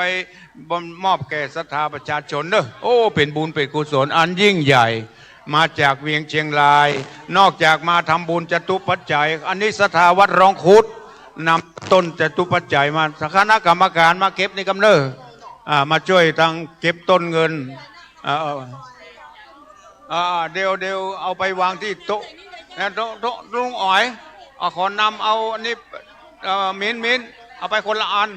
เอาไปวางที่โต๊ะหมู่เนอะบนจะมีบันไดขึ้นอยู่มีบันไดโอ้ปะกล้วยเพื่ออะไรมากับใจอันตุเจ้าเป็น ตอนนี้ได้รับเกียรติจากท่านในอำเภอเดินทางมาถึงพระหลวงก็ปฏิสัมพันธ์ต้อนรับท่านในอำเภอก็เจอนะฮะตอนนี้สถามีเพิ่มเติมก็สมบูรณ์ ปักกล้วยวันดีท่านนายกสถาปักกล้วยเนอะยืนลำรออย่าหันจะมาก่อน พี่น้องปากกล้วยฮับปอนเด้อ ยืนอปอนนะเด้อยืนอปอนไม่หมุนยะถาวาริวหาภูราปริปุเรนติสากลังเอวะเมวะอิโตทินังเปตานังอุปกปติอิสิตังปฏิตังตุมหังคิปะเมวะสมิสตุสเพปุเรนตุสังกปาจันโทปนารโสยถามณิโชติละโสยถาสัพพิติโยวิวัจจันตุสัพพะโลโกวินาสันตุมาเตภวะตนตรายโยสุขีที่ขายุโกภวะอภิวาทานสิลิสนิจังมุทาปจายโนจตารโรธรรมวทันติอายุวันโนสุขังพระลา สาธุสาธุ ต้นขวดตาลโหวัดก็ดีจะฮับปอนไปที่ท่านพระครูสังวรศรีลาภิลักษ์ท่านเจ้าวาดได้ฮือศีลฮือปอนที่หน้าเวทีนั่นนึกนั่งตามสบายโอ้พี่น้องดอนเปาแม่วางมาแล้วเจริญพรต้อนรับพี่น้องดอนเปาแม่วางนึกมานึ่งลำรถตู้มาแล้วไอละ หัวสะพานบุญแด่ท่านนึงนะออสคารมายเดินทางมาถึงแล้วช่วงเวลาที่ว่างจะเฮือเปิ้นห้องเพลงกำเดียวกันเด้อเวลาเปิ้นพักครึ่งกาพักเที่ยงกาจะเฮือเปิ้นพบปะกับพี่น้องสถาได้ห้องเพลงหนุ่มเบาสาวยอง ผลงานเพลงของออสคารมายเปิ้นเป็นศิลปินเนาะเป็นจิตอาสาแต่ท่านนึงนะ มีความคุ้นเคยกับอาจารย์เลิศพันธ์และก็ท่านพระครูสังวรแล้วก็อาจารย์เบิ้มจากวัดเหล่าป่าตานและพี่น้องศรัทธาเข้ามาทางในเด้อพี่น้องที่มาแต่หนึ่งลำรถตู้พ่อสมบูรณ์ยิ้มสวัสดิ์นี่ห่วมบุญมาตานไปให้แม่ฟองยิ้มสวัสดิ์บ้านต้นตันนี่กันเนี่ย300 บาทเนอะพ่อจันแม่เหลียวจันตาพร้อมครอบครัวพี่น้องบ้านต้นตันห่วมบุญกันเต้นมาแต่100 บาทแม่นางดาราวันธรรมใจพี่น้องมาจากบ้านต้นตันหอมกันเต้นมาแต่100 บาทเจ้าสาธุสาธุเอาอีแม่เขาจะหอมบุญมาตอนนี้นะแม่เด้อจะร่วมบุญกุศลก็มาตอนนี้เลยวันนี้ได้รับเกียรติจากท่านนายอำเภอที่มาแล้วเชิญเข้ามาในปลัมเนอร์เดี๋ยวใกล้จะได้เวลาที่จะทำพิธีเปิดเป็นทางการขอเชิญเนอมานั่งกันในปลัมพิธีเพื่อเป็นเกียรติใครที่นี่ยังมีเวลานักอยู่ใครที่ยังไม่ได้พักเตอร์ก็นั่งพักก่อนเนอะนั่งพักก่อนช่วงยังมีเวลาให้นักขอเขามาร่วมกันพิธีเปิดกรรมตรงช่วงเจ้านี้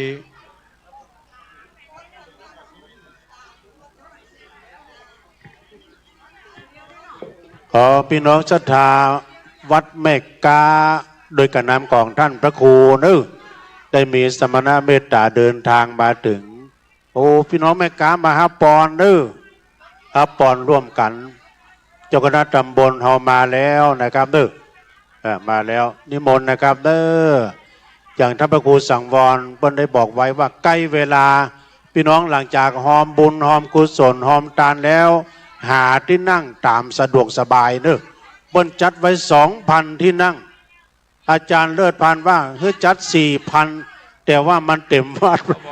เก้าอี้เต็มวัดไปก่อน 2,000 ที่นั่งยะถาวาริวหาปุราปริปุเรนติสาคลังเอวะเมวะอิโตทินังเปตานังอุปกปติ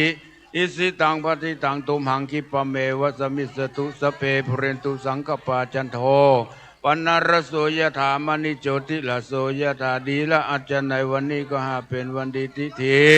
อานวิเศษในว่าหมายมีบุรสสมณสถาท่านพระครูวรกิจจาพรเจ้าคณะตำบลแม่กาเจ้าอาวาสวัดแม่กาพร้อมก็ด้วยศรัทธาสาธุชนวัดแม่กาได้พร้อมจันกันน้อมนำมาซึ่งจตุปัจจัยไทยวัตถุทานมาถวายเป็นการเทศการธรรมมหาชาติพระเวสสันดรในคราวครั้งนี้บุญกุศลที่สมณสถาและมูลสถาวัดแม่กาได้ถวายทานในคราวครั้งนี้ก็ขอจงเป็นภรวะปัจจัยกำจูตนโตแห่งสมณสถาและมูลสถาไปจุวันจุคืนจุยามจุภาวะจาติใจนั้นจุงจักมีสัพปีติโยวิวัจจันตุสภะโลโกวินาสันตุมาเตภวะตนตารโยสุขีที่ขายุโกภาวะอภิวาทานสิลิสานิจังวุธาปจายโนจัตตารโอธรรมาวทันติอายุวันโนสุขังพระลังสาธุสาธุสาธุเอาใกล้เวลาศรัทธาญาติโยมก็มากันจำบาขาดสายองค์เทศนี่เพิ่นมาทั้งหมด7 โมงแล้วลูก เพิ่นมาแล้วท่านอาจารย์ราชันอริโยพร้อมทีมงานแล้วก็ตังคุณทศพลนี่อยู่ในระหว่างการเดินทางก็เดี๋ยวก็คงเดินทางมาถึงแล้วก็ศรัทธาได้รับเกียรติจากท่านในอำเภอสันป่าตองเดินทางมาถึงแล้วท่านสจ.ท่านนายกท่านกำนันเดินทางมาถึงแล้วเชิญให้พี่น้องศรัทธามาจดอันนี้เลยพี่จดอันนี้เลยจดลายใหม่นามจากปูจาเตียนปูจาประจำวันเกิดจะใส่ขันศีลขันสุมาใส่ขันแก้วทั้ง3จะปุสุมาเกิดกันได้เนอะ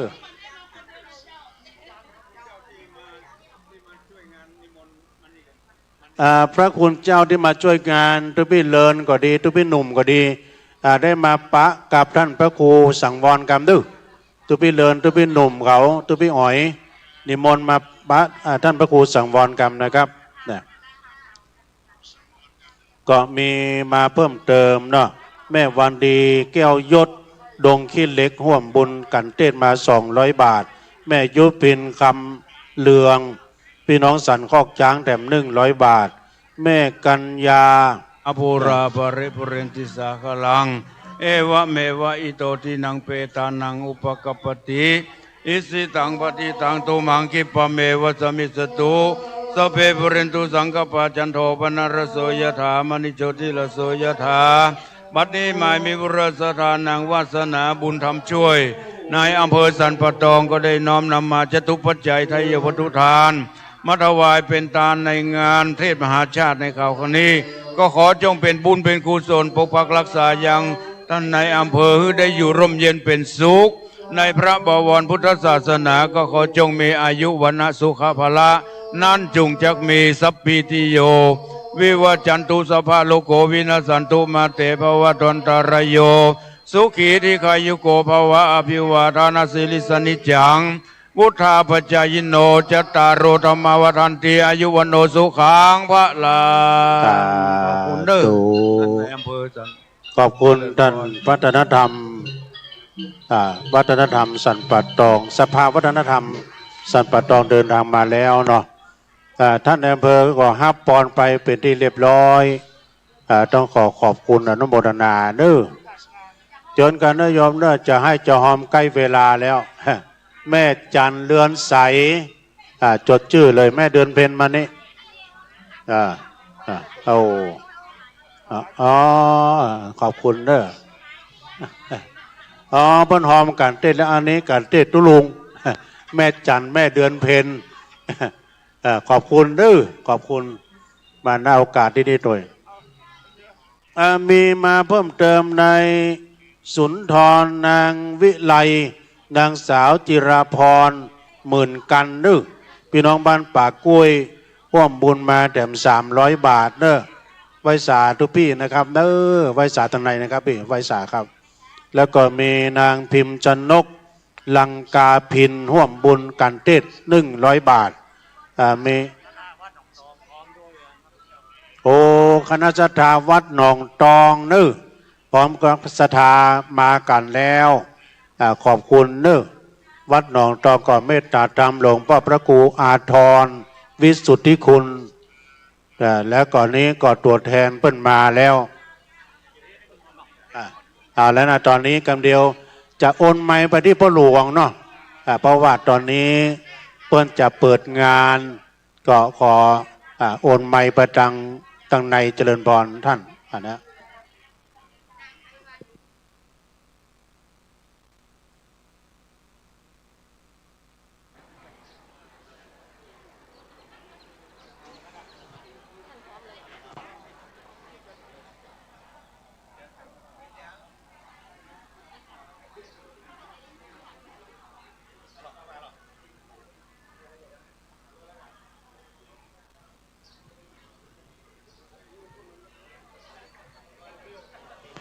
คุณโยมก็พร้อมแล้วเอาเลยนะฮะเพราะว่าตอนนี้ถ่ายทอดเสียงตัว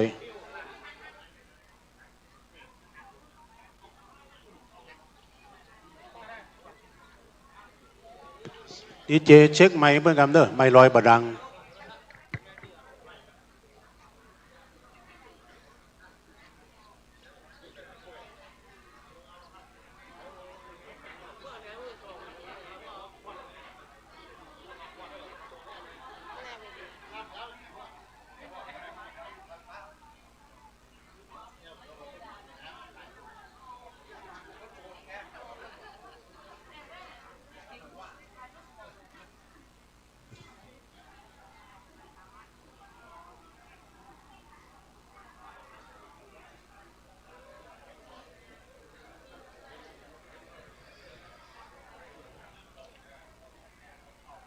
กราบนมัสการพระครู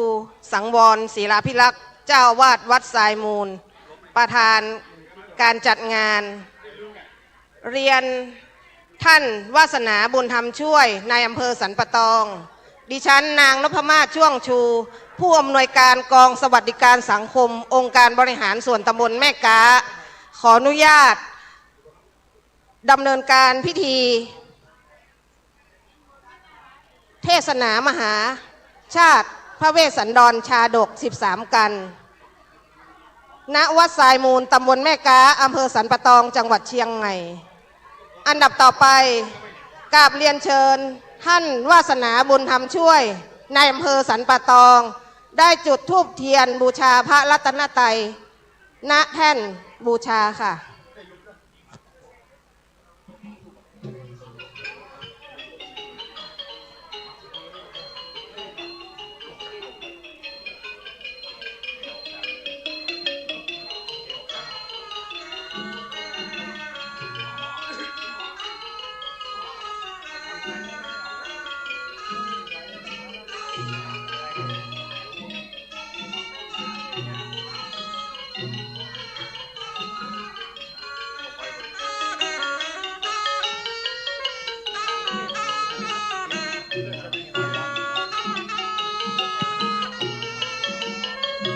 ท่านผู้มีเกียรติทุกท่านพนมมือนะคะ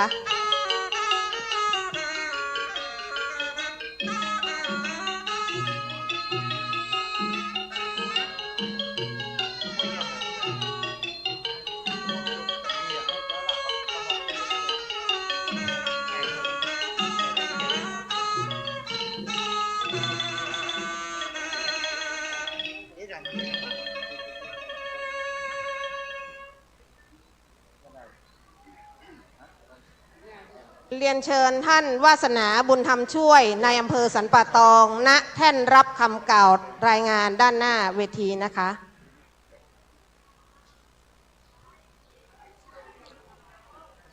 เรียนเชิญท่าน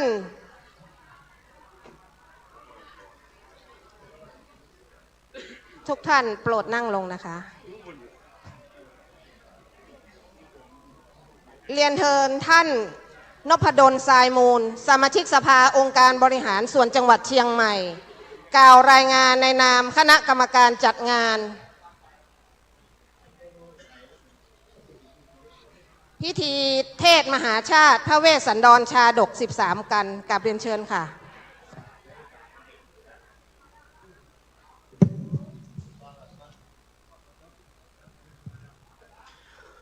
เรียนท่านวาสนาบุญธรรมช่วยนายอำเภอสันปะตองท่านประธานในพิธีกระผมนายนพดลสายมูลสมาชิกสภาองค์การส่วนจังหวัดเชียงใหม่อำเภอสันปะตองเขต2ในนามของคณะกรรมการจัดงานพร้อมด้วยท่านพระครูสังวรศรีลาพิทักษ์เจ้าวาดวัดสายมูลตำบลแม่กาอำเภอสันปะตองจังหวัดเชียงใหม่ร่วมกับคณะสงฆ์ตำบลแม่กาองค์การบริหารส่วนตำบลแม่กาชมรมกำนันผู้ใหญ่บ้านชมรมผู้สูงอายุกลุ่มสตรีแม่บ้านกลุ่มอาสาเลิศพันธ์สะพานบุญสีพลอยประดับยนต์สภาวัฒนธรรมตำบลแม่กาและพุทธศาสนิกชนทุกหมู่เหล่าขอกล่าวถึงการจัดโครงการเทศมหาชาติชาดก13 กัน3 ธรรมาสเทศโดยท่านพระอาจารย์ราชันอาริโยวัดกลางทองจังหวัดพิษณุโลกพร้อมทีมงานและคุณทศพลหิมพานต์พร้อมลูกสาวน้องผักบุ้งวัตถุประสงค์ในการจัดโครงการเทศมหาชาติชาดกมีดังต่อไปนี้ประการที่1เพื่อเป็นการเผยแพร่พระพุทธศาสนาและวัฒนธรรมอันดีงามแก่พุทธศาสนิกชนตลอดถึงเด็กและเยาวชนประการที่2เพื่อนำจตุปัจจัยไปสมทบในการก่อสร้างหอระฆังของวัดสายมูลประการที่3เพื่อจัดซื้อข้าวอาหารแห้งมอบให้ด้วยกับผู้ยากไร้และผู้ป่วยติดเตียงในเขตจังหวัดเชียงใหม่และจังหวัดลำพูนในโอกาสนี้กระผมขอขอบพระคุณท่านวาสนาบุญธรรมช่วย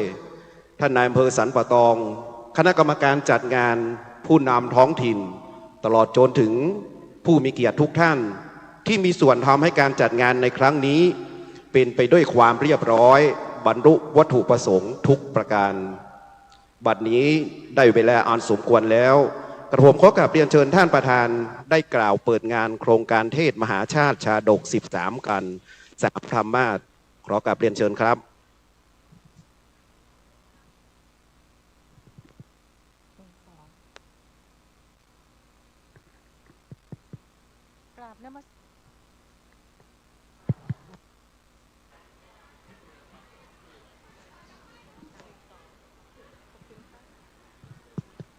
กราบนมัสการท่านพระครูสังวรศรีลาภิรักษ์เจ้าวาดวัดทรายมูลร่วมกับคณะสงฆ์ตำบลแม่กาเรียนท่านนพดลทรายมูลสมาชิกสภาองค์การบริหารส่วนจังหวัดเชียงใหม่ท่านอลงกรณ์ทองทับช้างนายกองค์การบริหารส่วนตำบลแม่กาท่านกำนันไกรสอนทางชมรมกำนันผู้ใหญ่บ้านแพทย์สารวัตรผู้ช่วยตลอดจนผู้สูงอายุกลุ่มสตรีแม่บ้านกลุ่มอาสาเลิศพันธ์สะพานบุญศรีพลอยประดับยนต์สภาวัฒนธรรมตำบลแม่กาท่านพุทธศาสนิกชนทุกหมู่เหล่าที่มาชุมนุมกันพร้อมหน้าที่แห่งนี้ดิฉันรู้สึกเป็นเกียรติและมีความยินดีเป็นอย่างยิ่งที่ได้มาเป็นประธานพิธีเปิดโครงการเทศมหาชาติชาดก13 กัน3 ธรรมาสเทศโดยพระอาจารย์ราชันอาริโยวัดกวางทองจังหวัดพิษณุโลกพร้อมทีมงานและคุณทศพรหิมพานต์พร้อมลูกสาวน้องผักบุ้งในวันนี้ตามที่ได้ฟังคำกล่าวรายงานของท่านนพดลทรายมูลทำให้ทราบถึงความสำคัญของการจัดงานในวันนี้เพื่อเป็นการส่งเสริมพระพุทธศาสนาให้เจริญรุ่งเรืองในพื้นที่ของอำเภอสันปะตองและมีวัตถุประสงค์เพื่อนำปัจจัยในการไปทำก่อสร้างระฆังวัดทรายมูลและจัดซื้อข้าวสารอาหารแห้งมอบให้แก่ผู้ด้อยโอกาสผู้ยากไร้และผู้ป่วยติดเตียงในเขตจังหวัดเชียงใหม่และจังหวัดลำพูนตามที่เห็นสมควรนั้นดิฉันขอขอบคุณทุกภาคส่วนที่มีส่วนเกี่ยวข้องที่ช่วยให้การจัดกิจกรรมในวันนี้ประสบความสำเร็จเป็นอย่างดีขออำนาจสิ่งศักดิ์สิทธิ์ทั้งหลายในสากลโลกที่ทุกท่านเคารพนับถือโปรดดลบันดาลประทานพรให้ทุกท่านประสบความสุขความเจริญมีสุขภาพกายที่สมบูรณ์แข็งแรงตลอดไปบัดนี้ได้เวลาเป็นมงคลและเลิกแล้วดิฉันขอเปิดโครงการเทศมหาชาติชาดก13 การ3 ธรรมาสณบัดนี้ขอบคุณค่ะกราบเรียนเชิญท่านประธานในพิธีณจุดเปิดผ้าแพรพิธีเทศมหาชาติพระเวสสันดรชาดก13 กันค่ะ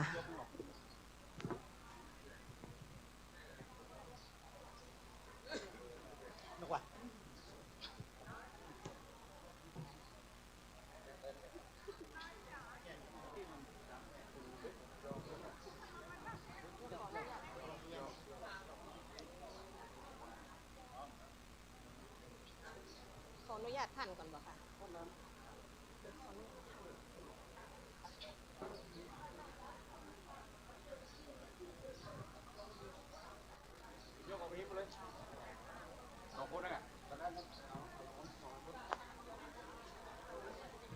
จยันโตโพธิยาโมเลสักยานังนันทิวันเอวังตวังวิจโยวิจยาตุจยามังกะเลอปลาจิตาปันลังเกจิเสปัทวิโปกะเลอภิเสกเกสัมทานังอากามปัตโตปโมทติสุนาคันตังสุมัง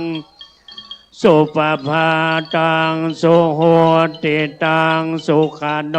สุโมโหโตจะสุเยนพระมจาริสุปทากินังกายกรรมัง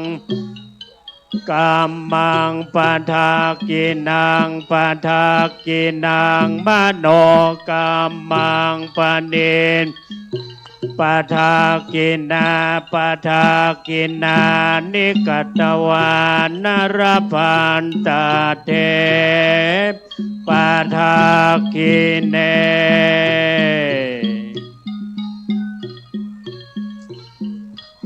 โอกาสต่อไปนะเจ้าท่านพระครูสังวรศรีลาภิรักษ์เจ้าวาดวัดทรายมูลประธานการจัดงานจะได้มอบของที่ระลึกนะเจ้าเนาะคือกับท่าน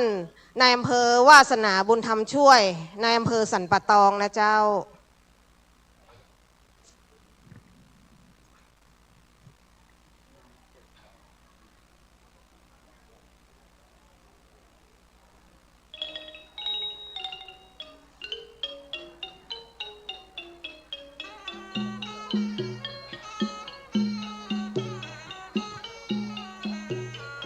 ตอนนี้เราได้ทำพิธีเปิดโครงการเทศมหาชาติพระเวสสันดรชาดก 13 กันเป็นที่เรียบร้อยแล้วนะเจ้า เดี๋ยวพ่อแม่พี่น้องนะเจ้าที่มาร่วมบุญวันนี้จะได้รับฟังนะเจ้า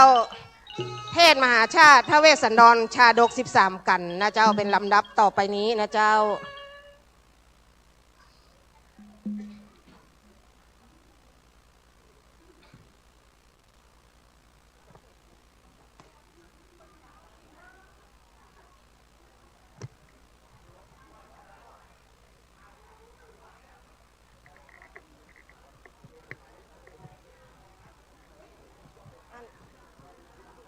ผู้ช่วยสำรันอันนี้เอาออกเลยเนี่ยฝั่งสมัยแทนคำเนี่ยอาจ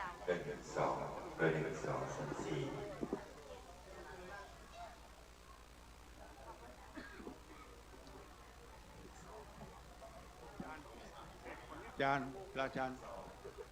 โยมจะถวายจะรับศีลก่อนนะครับเมื่อกี้มันขาดขั้นตอนไปหน่อยมคณายกสำรานหมอไม่ไหนขอบคุณเจ้าก็ติดละหมอ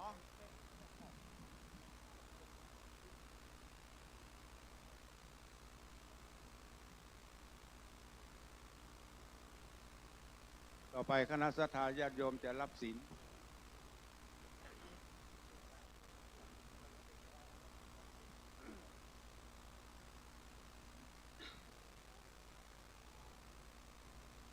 พี่น้องแขกผู้มีเกียรติทุกท่านนะครับ ตอนนี้พิธีเปิดงานเทศมหาชาติเวสสันดรชาดกเป็นที่เรียบร้อยตามประเพณีของพุทธศาสนาเราจะต้องก่อนจะเทศก็ต้องมีการไหว้พระสมาทานศีลไปพร้อมๆกันนะครับ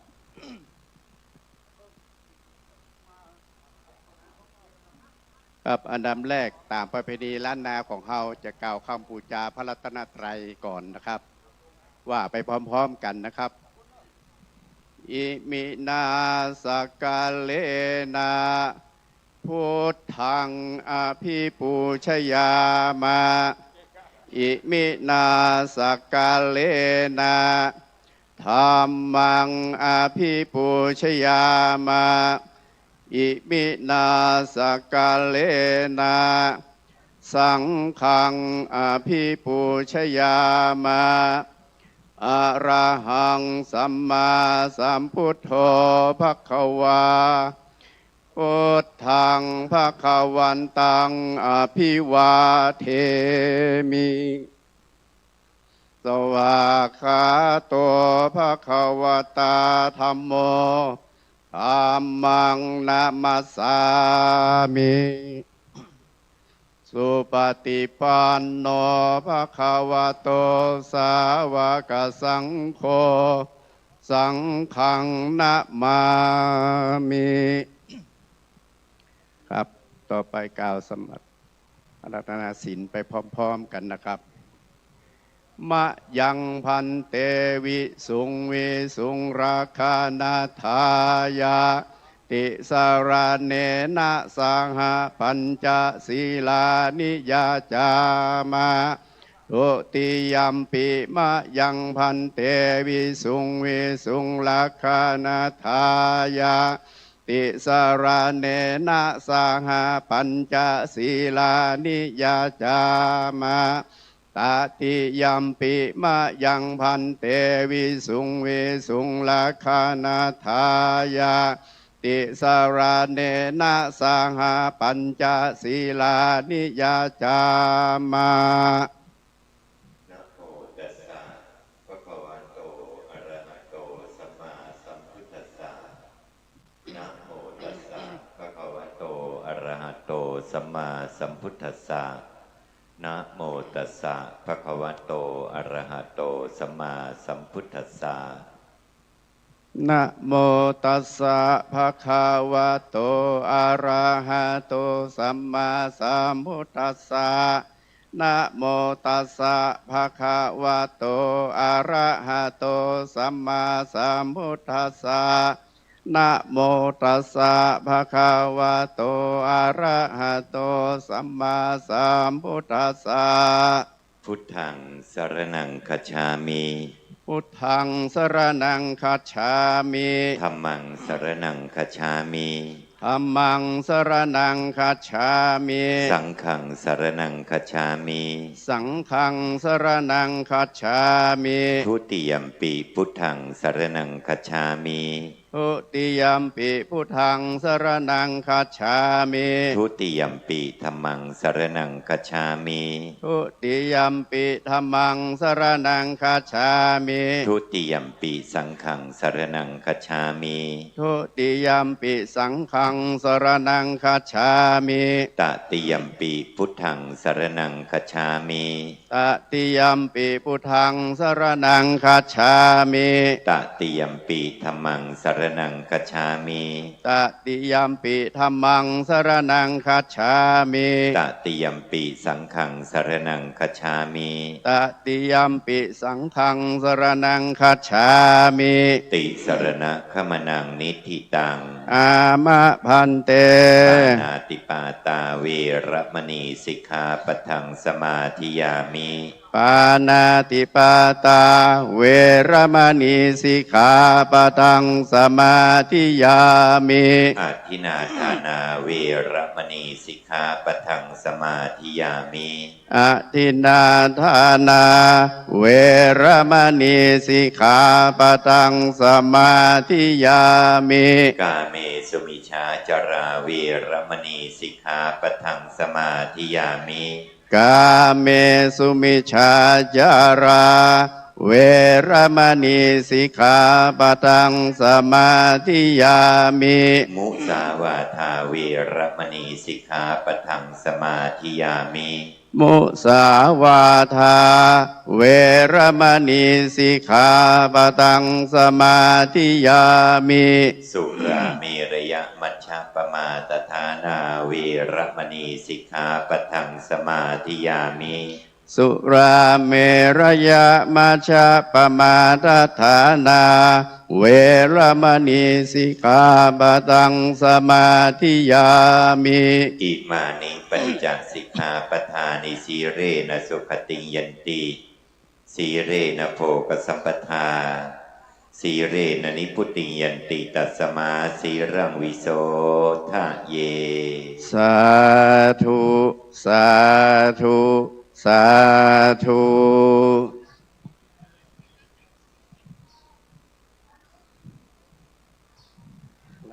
โยมกล่าวพระมา พรหมาจโลกาธิปติสัมปติกัดอัญชลีอธิวรังอายาจาธาสันทิทาสตาปราชักชาติกาเทเสตุธรรมังอนุกรรมปิมังปะชัง นะโมตัสสะภะคะวะโตอะระหะโตสัมมาสัมพุทธัสสะนะโมตัสสะภะคะวะโตอะระหะโตสัมมาสัมพุทธัสสะ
สัมพุทธ ธาตุเนสาชูชาโกปิอาจุตาตาปัสเสนากทิตมัคเขนายาวาจาตุรัสโปกขรณีติรังปัตตวาจินเตสิอัตชาติสายันหิ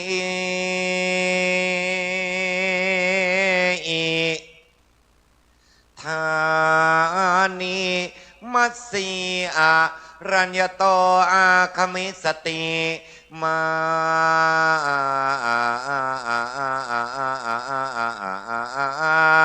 ตุคาโมหินามาทานาสาอันตรา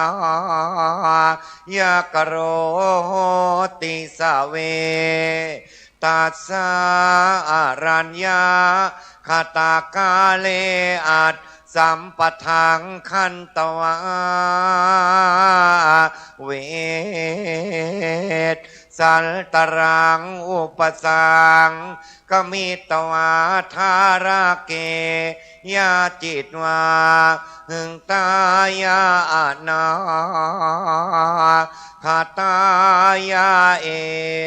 เอเอเอเอ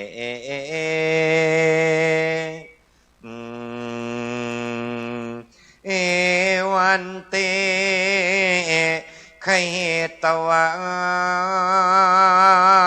ปากกามิสามีติ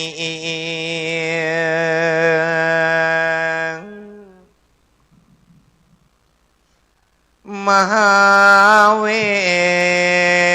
ทสันดร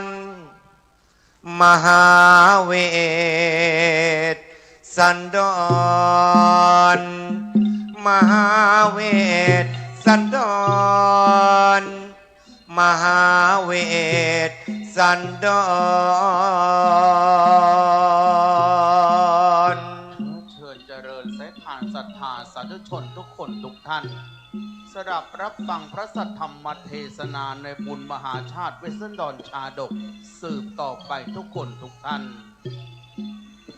เชิญรับอานิสงส์บุญกุศลมงคลการบุญพระเวทวิเศษสารมหาทานบารมี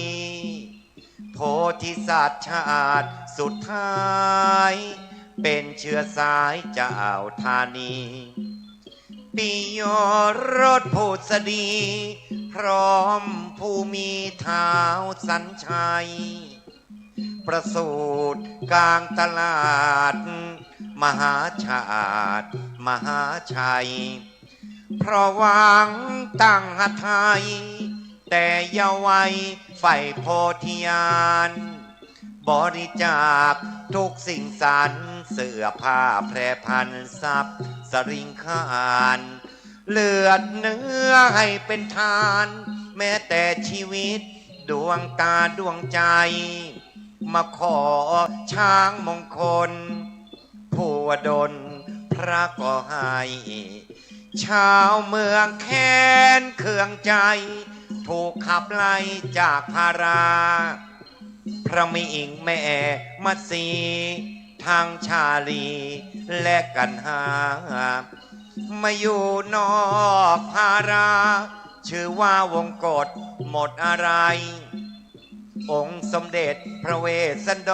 รได้กลับนครเมื่อตอนคลี่คลายหวังโพธิญาณยิ่งใหญ่พระยอมได้ไม่อาดูลไม่เคยบ่นทนลำบากแม่ยศศักดิ์นะจะเสื่อมสูญ หนักเบาบางวางพ้นบุญสร้างสมดุลคุณความดี มหาเวทสันดรมหาเวทสันดรมหาเวทสันดรมหาเวทสันดร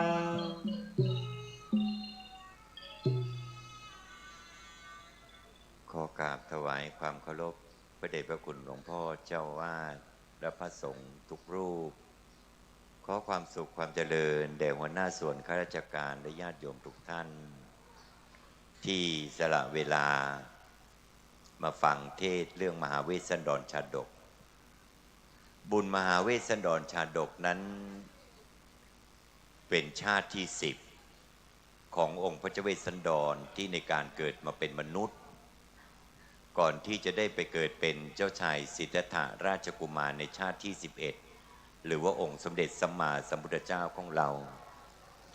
ซึ่งมีโยมอีกหลายท่านเคยฟังและโยมอีกหลายท่านไม่เคยรู้พระพุทธเจ้าเราองค์สมเด็จสัมมาสัมพุทธเจ้านั้นท่านเกิดเป็นมนุษย์ถึง11ชาติเกิดมาเป็นสัตว์เดรัจฉานถึง547ชาติเพราะฉะนั้นพวกเราเกิดมาเป็นมนุษย์ได้ชาติหนึ่งสิ่งที่เราจะต้องพึงทำไว้1งานหลวงอย่าได้ขาด2งานลาดเราต้องมา3งานพระศาสนาเราต้องให้สิ่งใดถ้าเรายึดหลักปักมั่นอยู่ได้อย่างนี้อยู่ก็มีความสุขตายก็ได้ขึ้นสวรรค์เพราะว่าคนที่ฟังเทศเรื่องมหาเวสสันดรชาดกใครฟังได้จบครบ13กันภายในวันเดียวมีอานิสงส์ว่าตายไปแล้วไม่ตกนรกเพราะบุญนี้เป็นบุญที่ยิ่งใหญ่ที่องค์พระเวสสันดรนั้นเกิดมาเพื่อสร้างมหาทานบารมีคือการบริจาคทานให้ทั้งลูกให้ทั้งเมียพระองค์ให้แม้กระทั่งชีวิตของตัวเองถ้ามีคนมาขอพวกเราทำอย่างไม่ได้แต่เราทำเยี่ยงได้สิ่งที่ทำเยี่ยงได้คือคุณงามความดีความดีที่เราทำไม่ได้จำเป็นอยู่ที่วัดแต่สิ่งที่มีค่าสำคัญที่สุดความดีที่เราสมควรทำก็คือการทำดีต่อพ่อต่อแม่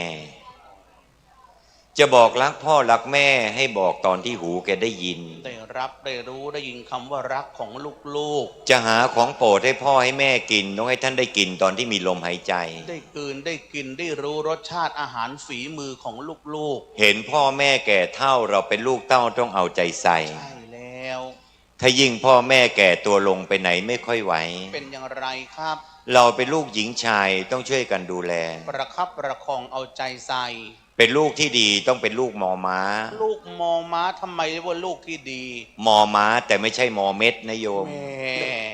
เพราะว่าถ้าเป็นลูกมอเม็ดเมื่อไรเนี่ยพ่อแม่ลำบากวุ่นวายและวายวอดเพราะมันจะพากันหลอนใช่แล้ว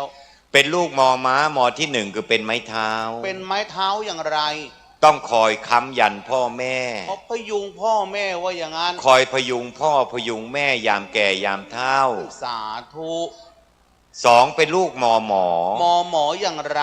ต้องคอยทนุบำรุงรักษาใจท่านกายท่านเพราะดูแลทั้งภายนอกและภายในทั้งกายทั้งใจเพราะว่าคนที่เป็นพ่อเป็นแม่เขารักลูกเขาไม่ได้อยากได้เงินทองจากลูกหรอกคุณนี่สำคัญแต่สิ่งที่อยากได้จากลูกมากที่สุดก็คือกำลังใจเช้าขึ้นมาคำพูดดีๆสักคำอ่ะลูกเคยพูดให้พ่อแม่ดีใจไหมนี่สำคัญเย็นลงมาคำพูดหวานๆสักคำเขาเคยพูดให้พ่อแม่ชื่นใจบ้างหรือเปล่านี่ก็เป็นสิ่งที่ควรกระทำลูกบางคนเวลาพูดกับพ่อกับแม่ขอโทษเธอเป็นไงครับพูดจาอย่างก็หมาสำลอกขี้มันเป็นยังไงแม่กินข้าวพ่อกินข้าวเวลาพูดกับแฟนนี่มดแทบขึ้นโทรศัพท์เป็นไงตัวเองเขาอยู่สันป่าตองเนี่ยอยากกินไก่KFCแม่อยากกินพิซซ่าชาบูแม่นั่นเจ้าแฟนอยากกินอะไรนี่ขนไปซื้อมาให้กินเทิดทูนทุกอย่างพ่อกับแม่อยู่บ้านยัดหาปลาร้าหลนจนตาเหลือก เขาบอกเราไหว้คนอื่น10,000 คราวบุญคุณไม่เท่าไหว้พ่อแม่เรานี้ นี่สำคัญ คนอื่นรักเจ้ายังไม่เท่าแม่ตีคนอื่นที่ว่าดียังไม่เท่าเกียรติของมารดา อ๋อ ลูกดีต้องเป็นลูกมอม้าไอ้ลูกไม่ดีเนี่ยเป็นลูกกอไก่ ทำไมว่าลูกกอไก่ลูกไม่ดี ลูกกอไก่เนี่ยน่ากลัว น่ากลัวอย่างไรครับ เขาเรียกไอ้ลูกกะ กะยังไง กะว่าสวนลำไยนี้แม่จะยกให้กูไหม แม่ กะว่าสวนลิ้นจี่เนี่ยจะเป็นของกูหรือเปล่า อุ้ยนั่นเชียว กะว่าประกันชีวิตกับบ้านหลังโตๆเนี่ยแม่เขาจะยกให้ใคร กะสมบัติพ่อแม่ ไอ้ลูกกะเนี่ยน่ากลัวที่สุดเลยโยม ครับ เพราะมันไม่กะอย่างเดียว มันอะไร มันก่อด้วย ก่อยังไงครับ มันสามารถก่อความแตกแยกความสามัคคีต่อพี่ต่อน้อง อ๋อ พี่น้องหลายบ้านต้องฆ่ากันตาย เพราะแย่งชิงสมบัติของพ่อแม่ ศึกสายเลือดเนี่ยนะ ศึกสายเลือดเกิดขึ้นได้ เพราะไอ้ลูกกะนี่แหละ นี่สำคัญ เพราะมันกะทุกอย่างเกาะแล้วมันก็จะเริ่มก่อในความไม่ดี พ่อแม่ฟังแล้วจำไว้หนา แต่พระเจ้าเวสสันดรเนี่ยโยม เป็นไงครับ เกิดมาได้4 ขวบเนี่ยอธิษฐานแล้ว อธิษฐานอย่างไร ไม่ว่าจะเป็นทรัพย์สมบัติภายนอกทรัพย์สมบัติภายในถ้ามีใครอยากได้เราจะให้ ขอเมืองให้เมือง ขอเมียให้เมีย ขอลูกให้ลูก ขอเลือดให้เลือด ขอชีวิตให้ชีวิต ให้ทั้งหมดถ้าขอมา พระเจ้าเวสสันดรทั้งหมด11 ชาติเป็นชาติเดียวเท่านั้นที่เกิดมาแล้วแบมือเกิด ฮะ พระเวสสันดรเนี่ยแบมือเกิดนะโยม แบมือเกิด พอเกิดประสูติมาจากขันพระนางผุสดีพูดได้เลย พูดว่า กัมมะข้าแต่พระแม่เจ้า เงินทองที่มีติดตัวมาลูกขอบริจาคทาน พระนางผุสดีต้องถอดสร้อยสังวาลให้กับพระเจ้าเวสสันดรบริจาคทาน เป็นปฐมทานครั้งแรก และชาติพระเวสสันดรนี่แหละมีอายุยืนที่สุด อายุเท่าไหร่ พระเวสสันดรมีอายุ120 ปีถึงสวรรคต อ๋อ พระนางมัตสีเนี่ย108 ปี อ๋อ แต่พอมาเกิดเป็นเจ้าชายสิทธัตถะมาเป็นพระพุทธเจ้าเข้านิพพานตอน80เอง 80 พรรษาเท่านั้น นี่แหละที่อาตมาอารัมพบทอยากให้โยมรู้เข้าใจในหลักธรรม เพราะว่าฟังเสียงร้องอย่างเดียว วันนี้เราน่าจะใช้เวลาหลายชั่วโมงอยู่ โอ้ เพราะว่ามีทรงเครื่อง ครับ แล้วไหนจะมีทศพลหิมพานต์มีน้องผักบุ้งมาแหล่อีก นั่นเจ้า จะส่วนราชการอันนี้ท่านในอำเภอผู้หญิงด้วยใช่ไหมสาธุขอให้ได้ขึ้นปลัดจังหวัดปีนี้แหละท่าน อุ้ยสาธุ จ้าอีกกี่ปีปลดเกษียณท่านในอำเภออีกกี่ปีปลดเกษียณอีก3 ปีกว่าสาธุยศได้เคลื่อนเงินเดือนได้ขึ้นเขาบอกว่าเราอยู่ตรงไหนถ้าเรามีผู้นำเป็นผู้หญิงอะมันจะคุยง่ายกับพวกผู้ชาย เดี๋ยวนี้เสมอภาคกันหมดแล้ว ฉันเนี่ยออกเทศทุกวันนี่ดวดมาจากเพชรบุรีวัดตโนดหลวง ใช่แล้ว พวกนี้อยู่สุพรรณบุรีศรีประจัน ครับ มาเชียงใหม่ก็บ่อยมาก ใช่แล้ว แต่ส่วนมากจะมารายการมีเทศมีทอล์กจะอยู่ที่เซ็นทรัลเมืองเชียงใหม่ จะมากับมหาสมปองแล้วก็ท่านววชิระเมธีหลวงพี่เจ้าคุณพยอม มาที่วัดทรายมูลดีใจมาก ไม่คิดว่าจะมีผู้ชายมานั่งฟังเทศได้เยอะขนาดนี้ ทำไมจึงกล่าวอย่างนั้น และดีใจมากก็ได้มาเจอพ่อคำนวณอีก ครับ พ่อเป็นผู้จุดประกายนิมนต์เรามาเทศก่อน นี่ ไง เลยนี่เลย วัดหนองผํใช่ไหม อ่า หลวงพ่อวัดหนองผํมาไหมเนี่ย ไม่ได้มาเหรอพ่อ มาเทศเชียงใหม่ไปเทศที่ไหนก็แล้ว แต่โยมไม่ค่อยมีผู้ชายมาฟังเทศหรอก ครับ เดี๋ยวนี้มันแปลกผู้หญิงเข้าวัด 95% ถ้าผู้หญิงเข้าวัดเยอะ ผู้ชายจะมาวัดไม่เกิน 5% ทำไมเป็นอย่างนั้น เนี่ยข่าวพระกับสีกามันถึงเยอะจังเลยไงโยม โอ้ใกล้ชิดกันว่าอย่างนั้น เพราะว่าผู้หญิงมันมาวัดเยอะ ครับ ผู้ชายจะมาวัดไม่เกิน 5% และจะมาวัดได้นี่ต้องอายุ70ขึ้น เอาทำไมถึง70ขึ้น หมดแรงทำชั่วแล้วกูเข้าวัดกันแล้วล่ะอีตอนมีแรงก็ไล่คล้องพวงมาลัยนักร้อง แน่ พอแรงหมดแล้วหันมามองพวงหลีดในศาลาแล้วเว้ย แน่ โยม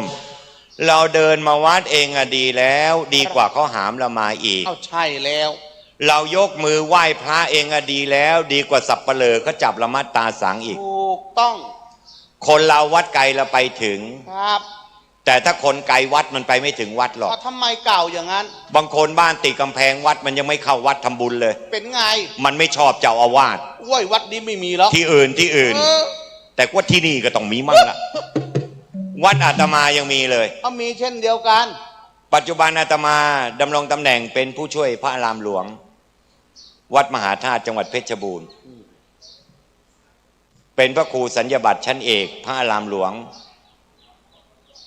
วัดบ้านเกิดบางระกำพิษณุโลกอาตมาเอาเงิน15 ล้านมาสร้างโบสถ์สร้างกุฏิสร้างศาลาเงินจากลูกกระเดือกล้วนๆเลยสร้างให้ครบ เอามาสร้างให้กับวัดบ้านเกิดชาวบ้านยังชอบเราไม่หมดเลยโอ้ยนั่นเชียว หน้าฝนหน้าน้ำวัวควายไม่เป็นไหนหรอกทำไมปล่อยมากินหญ้าในวัดก็หญ้ากำลังแตกยอดอ่อนๆปลูกมะม่วงปลูกมะพร้าวไว้ยัดหายอดด้วนหมดหน้านี้ยอดแตกดีจังเลยติดเครื่องไฟว่ากันไม่ได้ยางกระติกยิงกุฏิพระอีกไม่พอใจเครื่องอะฉันขึ้นป้ายอิงเจ4x8เท่าหน้าวัดสายมูลเนี่ยขึ้นไว้ว่าห้ามญาติโยมนำสัตว์เลี้ยงทุกชนิดมาเลี้ยงบริเวณวัด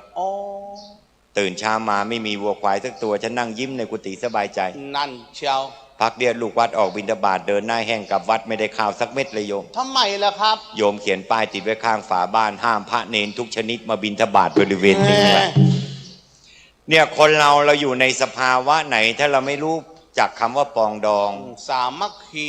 ความเป็นพี่เป็นน้องมันจะไม่ได้ที่สำคัญความสบายใจมันจะไม่มาวันนี้ไม่รู้ว่าที่วัดแคบหรือว่าโยมเยอะโยมเยอะโยมที่นั่งอยู่เต็นท์โน้นไม่ถูกกับเต็นท์ไหนเขาเหรอเขานั่งตรงนั้นสะดวกแล้วใช่อากาศตอนเช้ามันหนาวเนาะค่อยบ่ายมันจะพอได้เหมือนกันใช่แล้วเทศวันไหนไม่เทศมาเทศวันหวยออกด้วย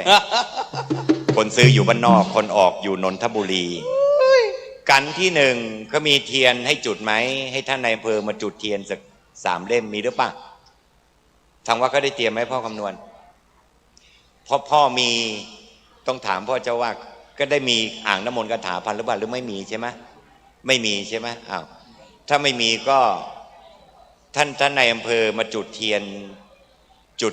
ที่เนี่ยตรงนั่นน่ะสัก3 เล่มมีเทียนให้ท่านไหมเดี๋ยวจะเริ่มกันที่1ขอเทียนมาเขาบอกก่อนเริ่มเทศเทียนมีไส้ใจมีธรรมชีวิตเราจะงดงามยิ่งกว่าใครแต่ถ้าเกิดมาเป็นเทียนไม่มีไส้ใจไม่มีธรรมชีวิตเราหาความงดงามไม่ได้เทียนเล่มมันจะใหญ่ขนาดไหนถ้าไส้มันไม่มีมันจุดไม่ติดหรอกแต่ที่มันจุดติดได้ก็คือมันมีไส้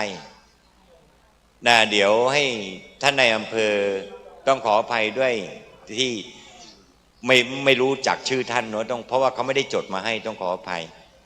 จ้ะให้ท่านนายอำเภอมาที่ฐานจุดเนอะให้สุขภาพแข็งแรงอายุมั่นขวัญยืนจะใส่ในพานบัวนี้ก็ได้ที่พานบัวเลยนะเอาพานบัวให้ท่านเลยท่านนั่งจุดตรงนั้นแหละที่ท่านนั่งอยู่เลยหรือยืนมันที่นี่ก็ได้แล้วแต่ท่านสะดวกบุญอธิษฐานทานภาวนานะท่านนะขอให้สุขภาพแข็งแรงอายุมั่นขวัญยืนให้ครอบครัวของท่านมีแต่ความสุขมีแต่ความเจริญเวลาอธิษฐานให้เหมือนพระศิวลีเขาอธิษฐานตอนที่ถวายน้ำผึ้งให้พ่ออรหันต์นะเขาตั้งนะโม3 จบแล้วอธิษฐานว่าสาธุไม่ว่าชาตินี้ชาติไหนคำว่าไม่มีอย่าได้เกิดขึ้นแก่ข้าพเจ้าเขาเกิดชาติไหนเขารวยทุกชาติเลยทีนี้พวกเราพอทำบุญอธิษฐานสาธุงวดนี้ขอให้ถูก2 ตัวตรงๆนะขอให้ได้3 ตัวตรงๆเนอะจากท่านอธิษฐานเลย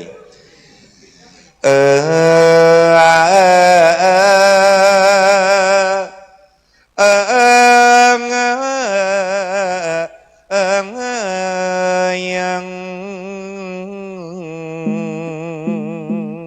ประถมกันมัทเทศนาในการทศพรประดับประดาด้วย19 พระคาถา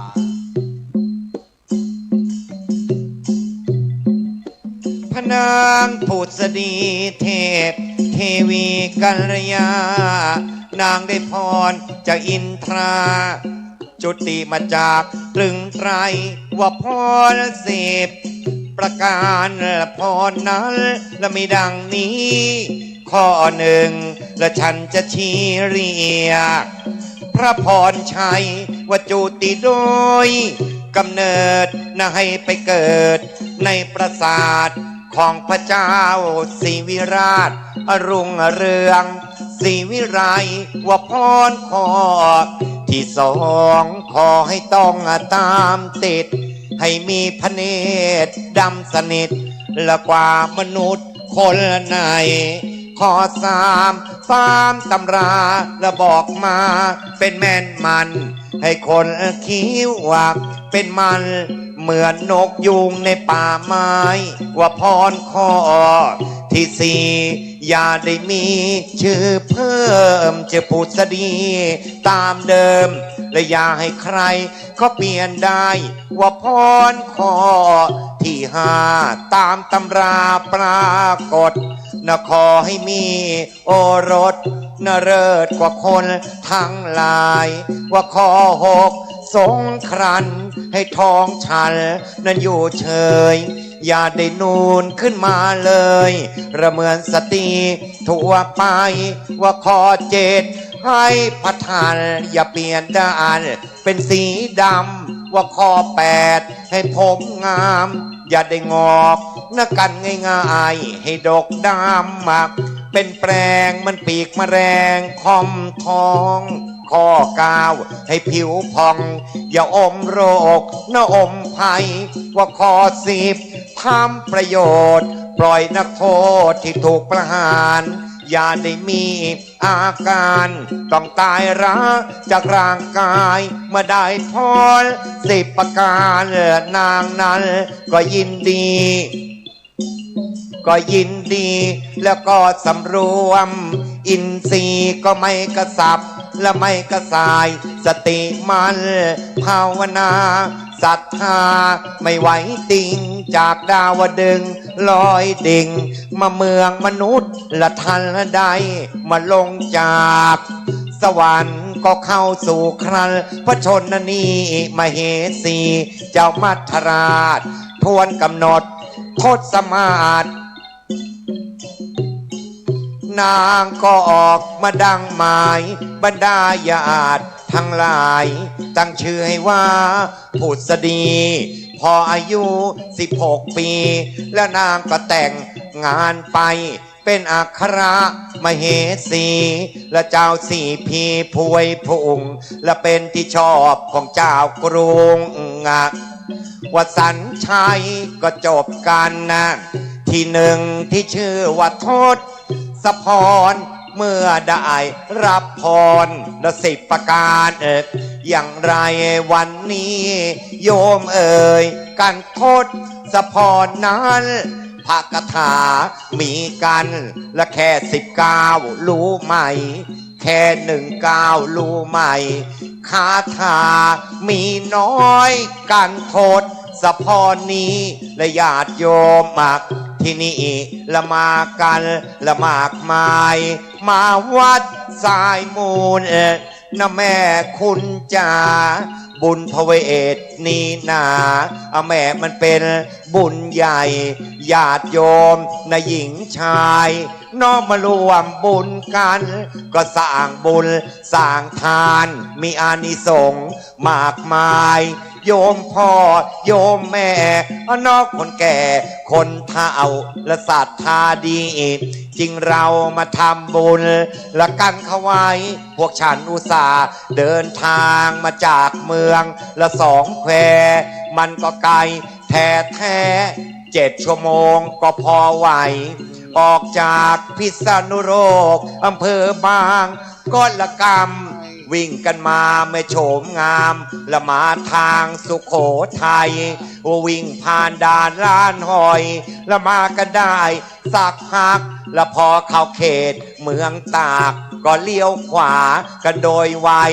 วิ่งผ่านละบ้านตากละแม่ทางดีเลือกเกินพอเข้าเขตอำเภอเถินก็เขาก็ลื้อทางทำใหม่ก็วิ่งเข้า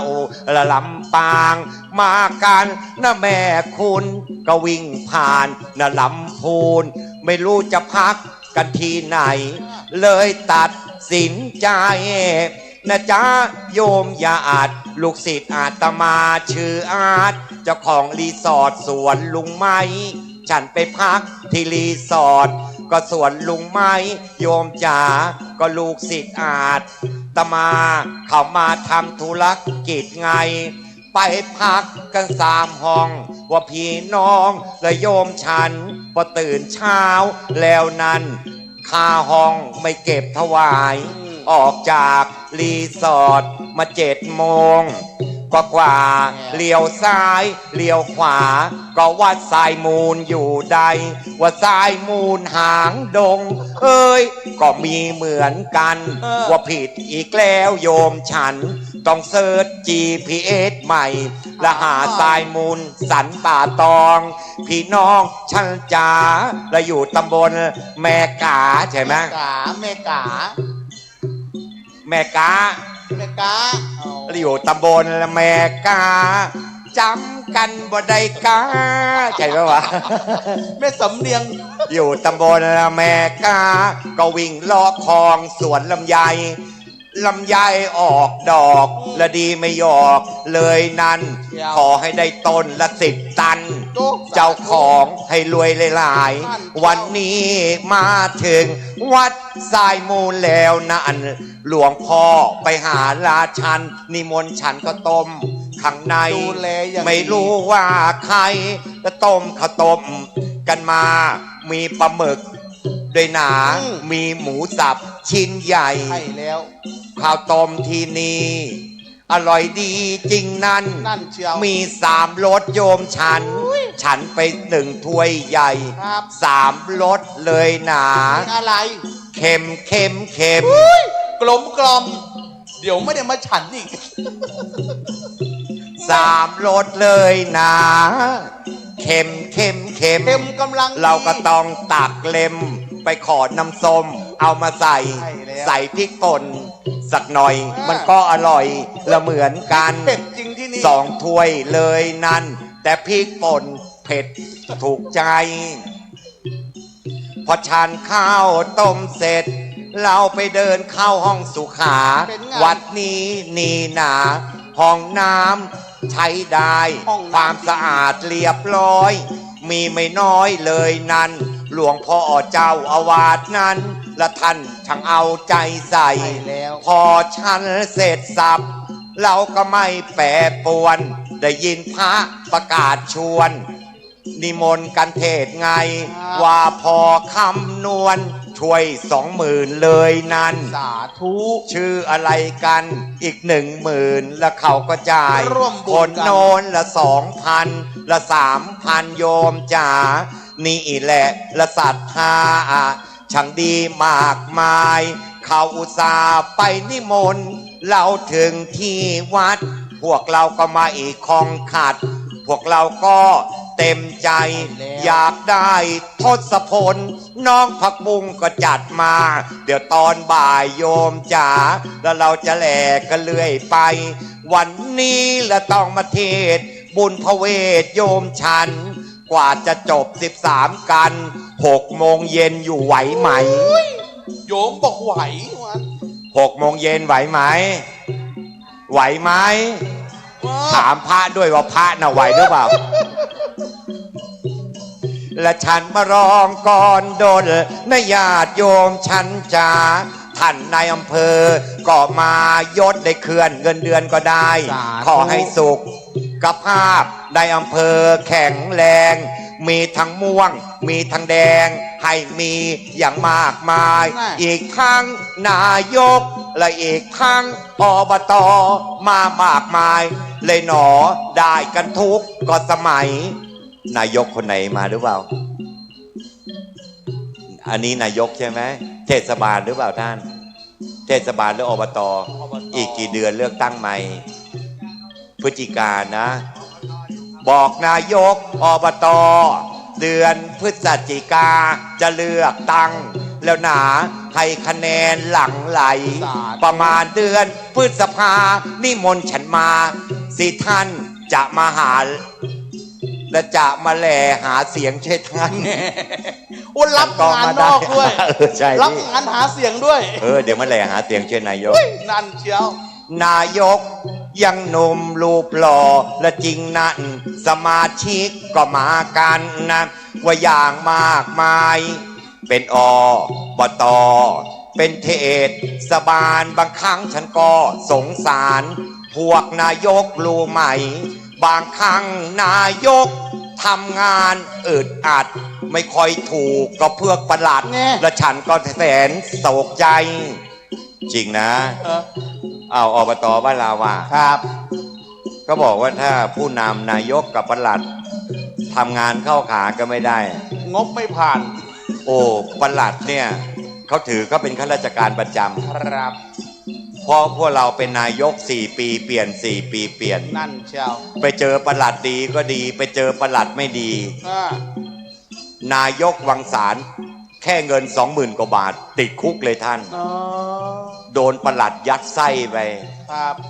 นี่แหละถึงบอกว่าเป็นห่วงแต่นายกที่เนี่ยเขาดีลูกก็หล่อขอให้คะแนนหลั่งไหลมาเนอะท่านขอให้ได้เป็นทุกสมัยเราเทศยอนายกเทศยอนายอำเภอท่านก็ไม่พังเผอก็ยังไม่ควักเลยสบายมีแผนใช่ไหมเนี่ยถ้าหากควักสัก100มาทำบุญกับวัดนั้นกันที่1โยมฉันพร10 ประการยกให้เพราะว่าเงินถูกบาทยกให้วัดโยมจ๋าไม่เอาไปหลอกหนานายกควักก่อนใครเอาบาทมาตั้งข้างหน้านายกศรัทธากันเอามาทำบุญทานวัดสายมูลเราไว้และขอให้โยมทุกท่านนั้นจงมาอังจงมีเอาใส่พานเลยนี่ขอให้คะแนนหลั่งไหลท่านจะใส่กี่ร้อยจะมากน้อยไม่ว่ากันขอให้อธิษฐานได้ชนะสมใจถ้าใส่100ชนะ100คะแนนทั่วไม่ขาดแคลนรับรองชนะใสๆถ้าใส่200แล้วก็ชนะ200คะแนนมันก็ไม่ละขาดแคลนและแล้วแต่ใส่กันกี่ใบเชิญมาทำบุญและใส่ในพานเลยท่านไม่ต้องเอามาให้พวกฉันยกให้วัดหมดไปเรามาทำบุญเถิดชีวิตก็ไม่แปรปรวนพอพอคำนวณขอแบงค์500พอสักใบพ่อไป 20,000แล้วนะพ่อไปหาเรา2 ครั้ง 20,000ไปแล้วก็ทำบุญไปวัดทำบุญไปวัดครบอีก 2,000ใช่ไม่ได้ไปไหนเลยเอาไว้วัดหมดเลยพ่อนี่เศรษฐีใจบุญขอให้พ่อคำนวณอยู่120 ปีถ้าพระเวสสันดรสาธุญาติโยมมาทำบุญนะแม่คนดีจริงหนอสมาชิกอบตไม่รู้มากันกี่รายอบตละอบตอบตอบตวัดตตร่วมบุญกันจ้ะเนาะสะสมเป็นเสบียงทรัพย์เป็นเสบียงบุญในพระพุทธศาสนาอบตกอควักน่ารักจริงนั้นไม่มีตังย่อยโยมฉันก็มีทอนจะบอกให้แน่ว่าก่อนโดนมันร้องยากเขาบอกว่าทำบุญครั้งแรกอย่าเพิ่งไม่แตกสตางค์ทำทุกบาทยกให้วัดหมดเลยนะอาตมาไม่รับไปหรอกถวายวัดเป็นพระคุณหลวงพ่อเจ้าว่า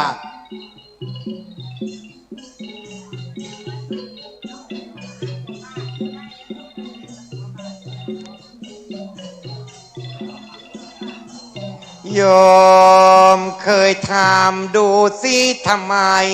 ทำแบ่ง100โยมใจดีไม่น้อยแบ่ง100ก็เลยสักใบใจมาช่วยวัดทรายมูลเถิดประเสริฐว่าในหัวใจโชคดีมีชัยหวยออกตอนบ่ายให้ได้รางวัลช้าร่วมบุญกันจ้าในการ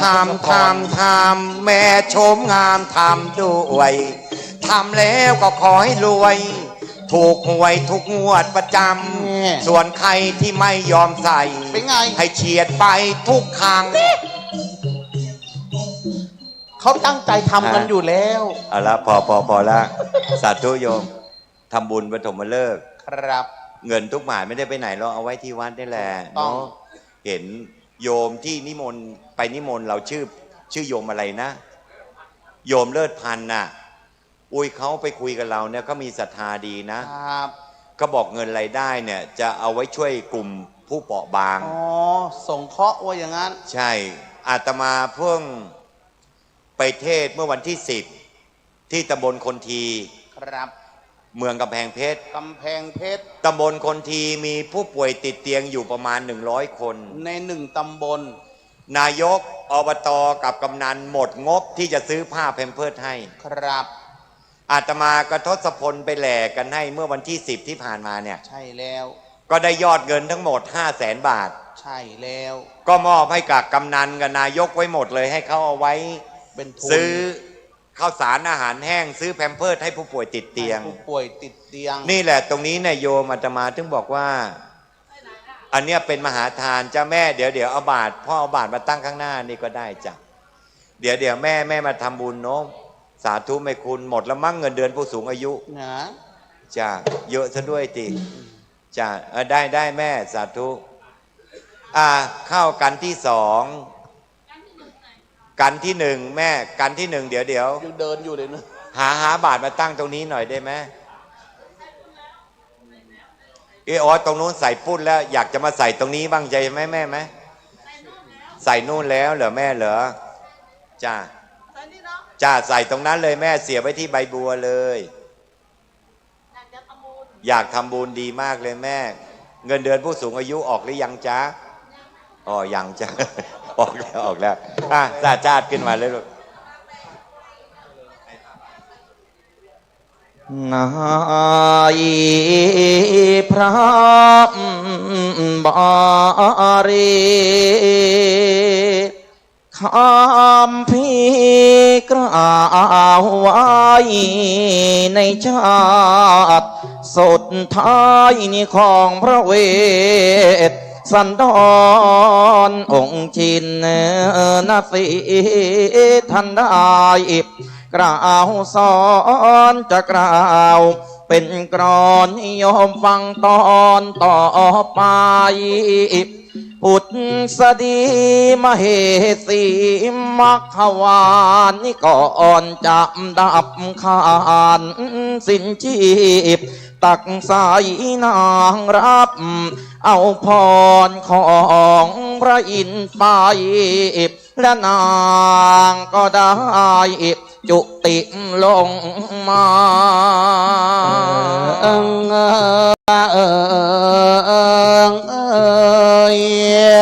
หัวพร10 ประการท่านอินองค์นี้ก็สมปราสงค์ดังปรารถนาเกิดมาเป็นบุตรมัทราชราชาฉันนาสาได้16 ปีว่าพิเศษกับเจ้ากรุงสันชายพระนา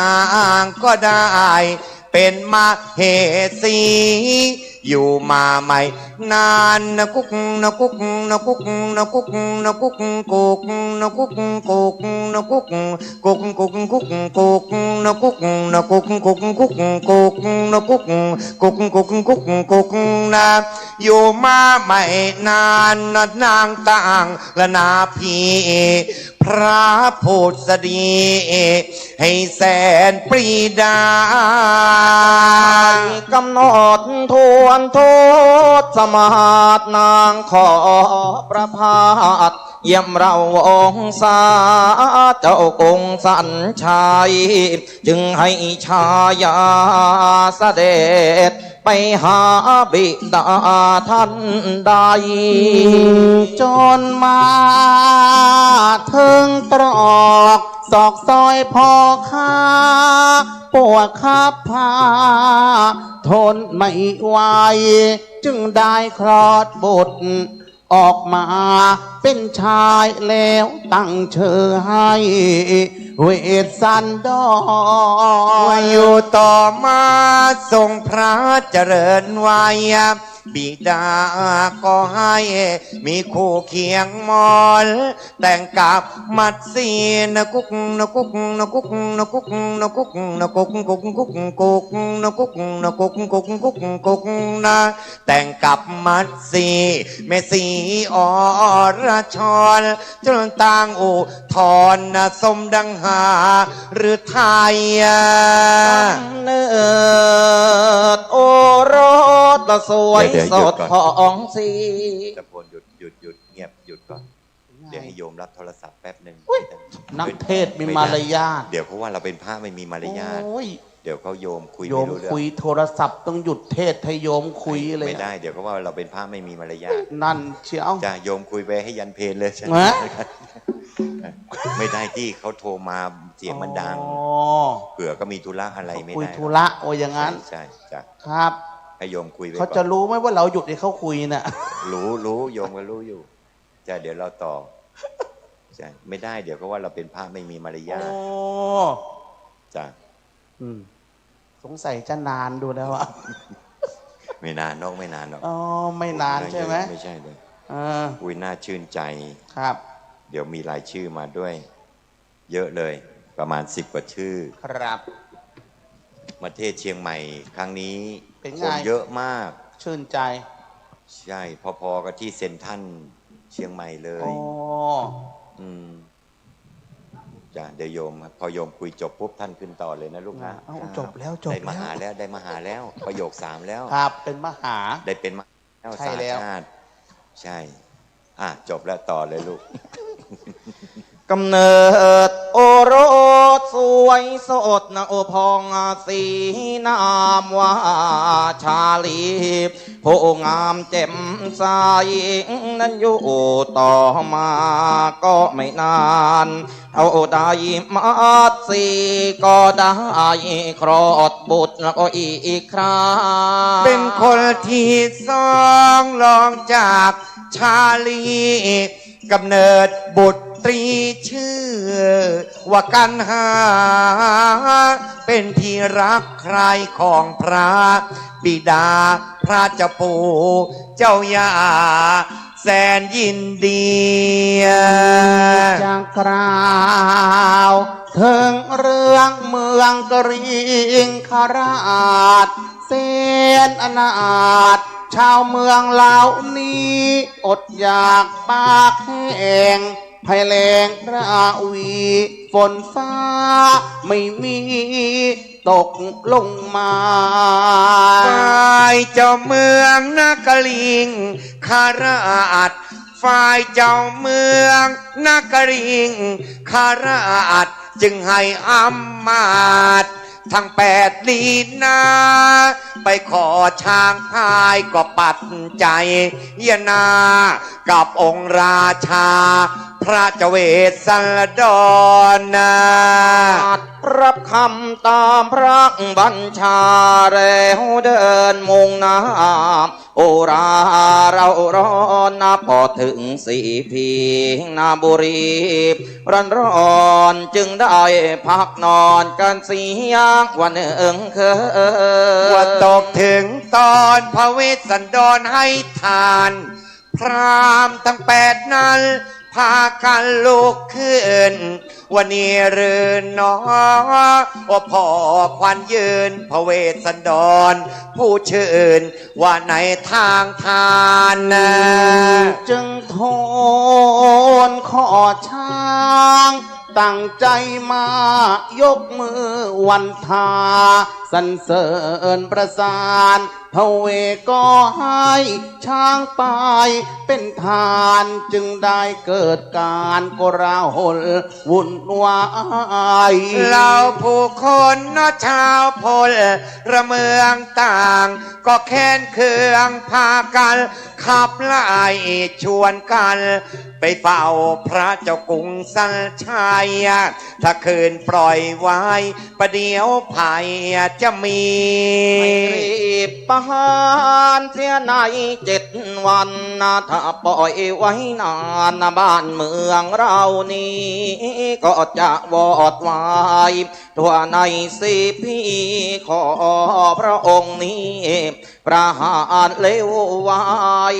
ฝ่ายเจ้าเมืองนครศรีพีกลัวว่า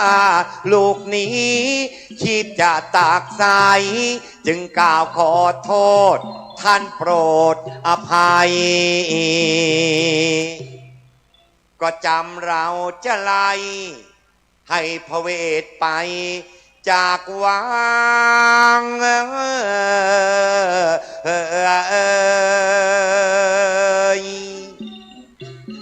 จบกันที่2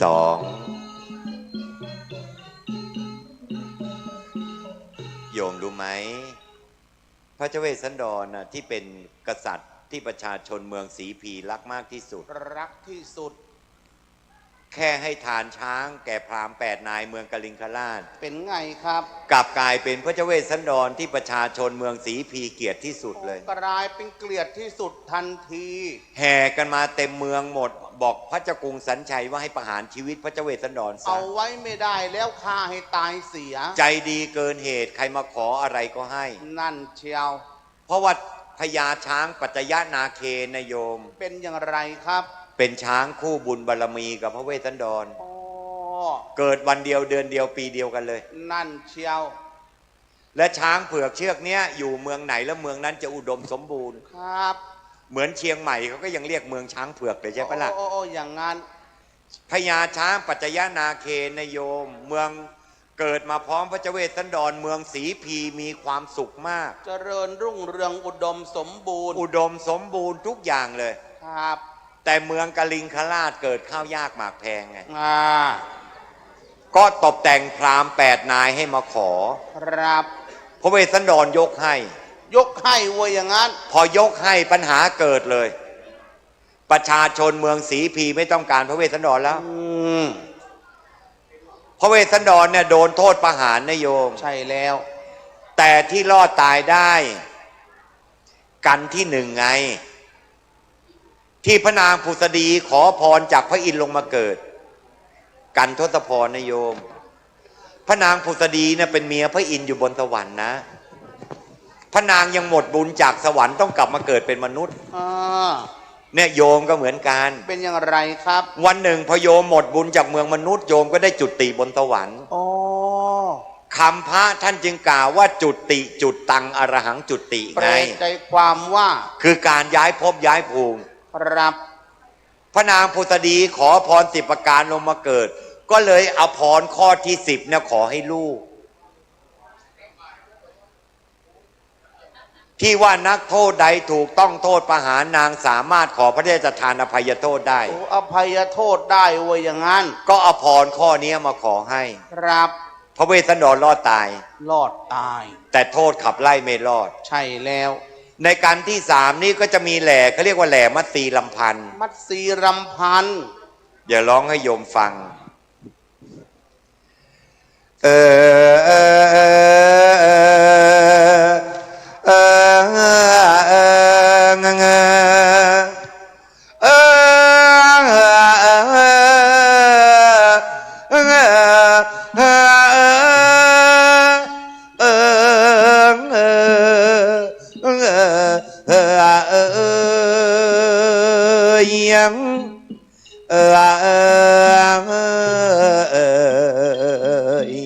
สมเด็จพระนางมัตสีรำพึงรำพันจะขอติดตามพระเจ้าเวสสันดรเข้าสู่เขาวงกฏในการละครั้งนั้นอีกทั้งชาลีและกันหาก็จะขอติดตามไปด้วย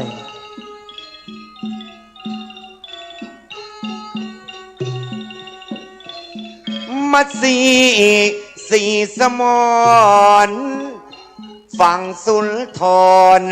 พระพีทันทูลสนอง2 กุมารนางตื่นตันในใจตัวทูลกระหม่อมของมัตสียามนี้เห็นแต่ผัว ทุกอย่างเมียไม่กลัว อยู่กับผัวเพียงรำพัง ผัวไปไหนเมียไปด้วย ยามเจ็บป่วยช่วยกันบ้างยุกยามาประทังคอยระวังไม่ต้องระแวง เมื่อชาวเมืองเข้าขับไล่อยู่อย่างไรไร้ตำแหน่งหนีให้พ้นคนกันแกล้งหวาดระแวงแสนอาวรณ์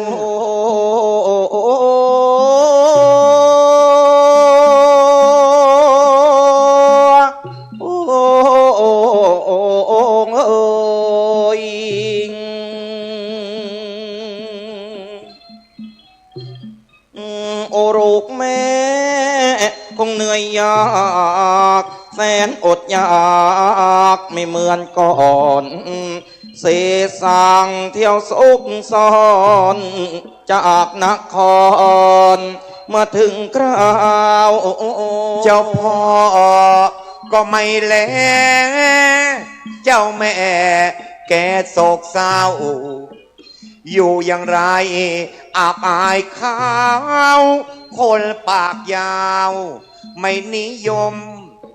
อันยิ่งไม่เมื่อชายจากเห็นมากมมไฟชั่วมัวโสมมทุกงานระทมมีแต่ขาดทุนลูกน้อยแสนอนาถต้องไร้ญาติวงตระกูลมัดสีไม่มีบุญต้องอาดูลชื่อไม่ดังยามดีแสนอุดมเพราะบุญสมที่เคยสร้างยามแย่มีแต่คนชังเงยสิ้นทุกอย่างแล้วมาสี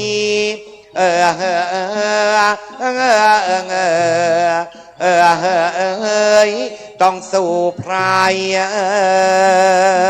หัวไปไหนเมียไปด้วยยามเจ็บป่วยช่วยกันบ้างยุกยามมาประทังคอยระวังไม่ต้องระแวงสุขด้วยกันทุกพ่อรุลรุงว่าพงรัฐสมีกษัตริย์ทั้งสี่ก็เข้ามาถวายก้มกราบลานญาตราเร็วไวก็ขึ้นรถมาหมายสู่ไพรพนาพลเขตข้ามมีพรามทั้งสี่มาสะดุดีก็ขอรถขอมาพระเวทก็ให้แล้วรีบใครคราจบกันที่สามแล้วจ้าฟังกันที่สี่ต่อไป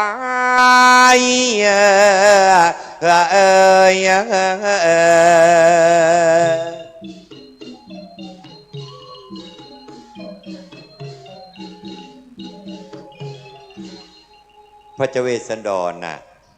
ถูกขับไล่แค่พระองค์เดียวนะองค์เดียวเท่านั้นเขาไม่ได้ขับไล่พระนางมัตสีกับชาลีกันหาเลยใช่แล้วแต่พระนางมัตสีเนี่ยแสดงตนเป็นภรรยาที่ดีเป็นเมียที่ดีว่าอย่างนั้นชาลีกันหาก็แสดงตัวเป็นลูกที่ดีครับด้วยการเอาความกตัญญูไว้เหนือหัวความชั่วอยู่ใต้เท้าเมื่อสามีลำบากเราจะมามีความสุขอยู่ในเมืองอย่างเดียวถือว่าเราเป็นเมียที่ใช้ไม่ได้เป็นแน่แท้นี่แหละเขาถึงบอกว่าผัวเมียดีผีมันช่างมาแล้วเปรียบเหมือนดวงแก้วอันมีราคาเปรียบเหมือนขนมจีนของแม่วลาคู่กับน้ำยาของคนสันป่าตองเนี่ยนั่นเชียวผัวเมียใครผู้ใดก็ช่างถ้าตำตัวเสียไปข้างมันใช้ไม่ได้ครับ ฝนตกขี้หมูไหลคนอะไรมาเจอกัน โอ้นั่นเชียว คนโบราณก็สอนไว้ถูกนะครับ พระเวสสันดรนะมีลูกดีลูกชาลีก็เหมือนลูกเทวดามาเกิด ลูกเทวดา กันหาก็เหมือนกับลูกนางฟ้ามาเกิด นั่นเชียว เนี่ยโยมที่นั่งอยู่เนี่ยถ้าโยมได้ลูกเทวดาลูกนางฟ้ามาเกิดรับรองแม่ทุกคนมีความสุข เป็นไงครับ พ่อทุกคนมีความสบายใจ เป็นไงเป็นไง เพราะลูกเทวดาเวลาเขามาเกิดกับพ่อกับแม่เขาไม่มามือเปล่า มาอย่างไร มือขวาจะถือถุงเงินมือซ้ายจะถือถุงทอง โอ้ เกิดมาแล้วจะทำให้พ่อแม่ร่ำรวยเกิดมาแล้วทำให้พ่อแม่มีชื่อเสียง มีความสุข และเกิดมาแล้วทำให้มีเกียรติยศต่อวงตระกูล อุ๊ยสาธุ เนี่ยเหมือนท่านนายกเหมือนท่านนายอำเภอเหมือนสมาชิกเนี่ย ครับ ก็เป็นคนธรรมดาก็มาสอบได้นายอำเภอมาได้ชนะเป็นนายก ใช่แล้ว ก็เป็นลูกเทวดาลูกนางฟ้าของพ่อของแม่มาเกิด ไม่ดีจริงมาไม่ได้ เกิดมาแล้วสร้างชื่อเสียงให้วงตระกูล ครับ แต่พ่อแม่บางคนเกิดมามีกรรม มีกรรมอย่างไร มีลูกกี่คนไม่เคยได้ลูกเทวดาลูกนางฟ้า เอาได้ลูกอะไรครับ ได้ลูกโจรมาเกิด ลูกโจรนี่เป็นไง ไอ้พวกลูกโจรมาเกิดกับแม่มือขวาไม่มีถุงเงินมือซ้ายไม่มีถุงทอง มือขวาไม่มีถุงเงิน มือซ้ายไม่มีถุงทองแล้วมันถืออะไร มือขวาจะถือเตารีดมือซ้ายจะถือคันไถ ไถไร่ไถนาช่วยพ่อแม่นี่นะ เกิดมาไม่ทำอะไรเลยรีดไถพ่อแม่กินอย่างเดียว โอ้ พ่อแม่นี่ทำงานหลังสู้ฟ้าหน้าสู้ดิน นั่นเชียว แต่ลูกหลังสู้ฟูกหน้าสู้ฟ้า ฮะ ไม่เรียกไม่ลุกไม่ปลุกไม่ตื่นออนเฟซทั้งคืนไม่รู้เล่นกับใคร แน่แน่แน่แน่ เลิกเหล้ากด4เลิกบุหรี่กด9แต่ถ้าเลิกกับแฟนเก่าอย่าลืมกดหาเรานะจ๊ะ iPhone ใช้ดีน่าดูแต่ถ้าไอเลิฟยูน่าดูกับ iPhone ในรูปนะฟุ้งฟิงถ้ามึงเห็นตัวจริงมึงจะวิ่งฝุ่นฟุ้ง ทำไม เพราะว่าแอปมันหลอกเราได้ มันตกแต่งรูปภาพได้ แต่มันมีอยู่สิ่งหนึ่งที่ไม่หลอกพวกเราเลย สิ่งนั้นคืออะไร ความรักของพ่อของแม่ที่มีต่อลูกไง อ๋อ รักของพ่อแม่ จะทำให้เสียใจกี่หนน้ำตาหล่นกี่ครั้งก็รักเสมอต้นเสมอปลาย ไม่เคยเข็ดสักที นี่แหละจึงบอกลูกๆทั้งหลาย พ่อแม่ใครที่ยังมีชีวิตอยู่นะลูกเอ้ยเธอเลี้ยงพ่อเลี้ยงแม่ให้มีความสุขเนี่ยเหมือนเธอได้เลี้ยงพระพรหมที่อยู่ในบ้าน สาธุ พระพุทธเจ้าน่ะเป็นพระอรหันต์ของโลก แต่พ่อกับแม่เนี่ยเป็นพระพรหมของลูก พระพรหมของลูก พวกเธอมาไหว้พระในวัดวันละ100 หนชีวิตยังไม่เกิดมงคลเท่ากับไหว้พ่อไหว้แม่แค่หนเดียวเลย นั่นเชียว ลูกบางคนพอพ่อแม่แก่ชอบให้พ่อแม่แกกินข้าวกับน้ำตา เป็นไง เป็นไง รู้ไหมว่าลูกคนไหนทำพ่อแม่อย่างนั้นน่ะเขาเรียกอนันตริยกรรมเกิด โอ้ พวกนี้ตายแล้วตกนรกนะโยม ครับ พระพุทธเจ้าเนี่ยจะยกพ่อกับแม่มาเป็นอันดับแรก เป็นมาตาปิตุสูตร เหมือนโยมจะใส่บาตรพระเนี่ย เป็นไงครับ ตอนนี้อเมริกาคว่ำบาตร ฮะ แต่เราไม่อยู่เราอยู่เมืองไทยเราหงายบาตรทุกวัน เออนั่นเชียว อเมริกาก็คว่ำแต่เราหงาย ครับ เพราะถ้าไม่หงายเราไม่ได้ข้าว ใช่ ก่อนที่จะนำกับข้าวไปให้พระที่วัดฉัน ครับ พระที่บ้านโยมอิ่มหรือยัง พระที่บ้านเนี่ยนะ พระที่บ้านก็คือพ่อกับแม่ อ๋อ บางคนบอกอุ้ยทำกับข้าวเสร็จใหม่ๆมึงไปกินก่อนพระมึงบาปตาย บาป โยมอย่าไปเชื่อใคร เขาทำไมล่ะครับ ถ้าบาปนะบาปตั้งแต่อีแม่ครัวมันทำแล้ว ทำไมอ่ะ กับทั้งต้มทั้งแกงมันชิมทุกกระทะเลย อ๋อแม่ครัวเนี่ยนะ ว่ามันเผ็ดมันเปรี้ยวมันเค็มไหม อ๋อต้องชิมรู้รสชาติ เราต้องแบ่งสรรปันส่วนอันนี้ของพระที่วัดอันนี้ของพระที่บ้าน ครับ พระเวสสันดรเนี่ยเมื่อถูกออกจากในเมืองกันที่ 4ก็จะมีแหล่เทียบเนื้อเขาเรียกว่า4 กษัตริย์เดินดง ใช่แล้ว เหนื่อยกันไหมพวกท่านน่ะ ไอ้หนูเดี๋ยวช่วยกันนะ เป็นหัวหน้าก็ต้องเหนื่อยหน่อย เฮ้ยได้ก็ได้เท่ากันช่วยกันบ้างเฮ้ยแกงเป็นว่าเป็นเอาเป็นนะกุกนะกุกนะกุกนะกุกนะกุกนะกุกนะกุกนะกุกนะว่าเป็นละเป็นนะสิ่งนะกษัตริย์ตาอ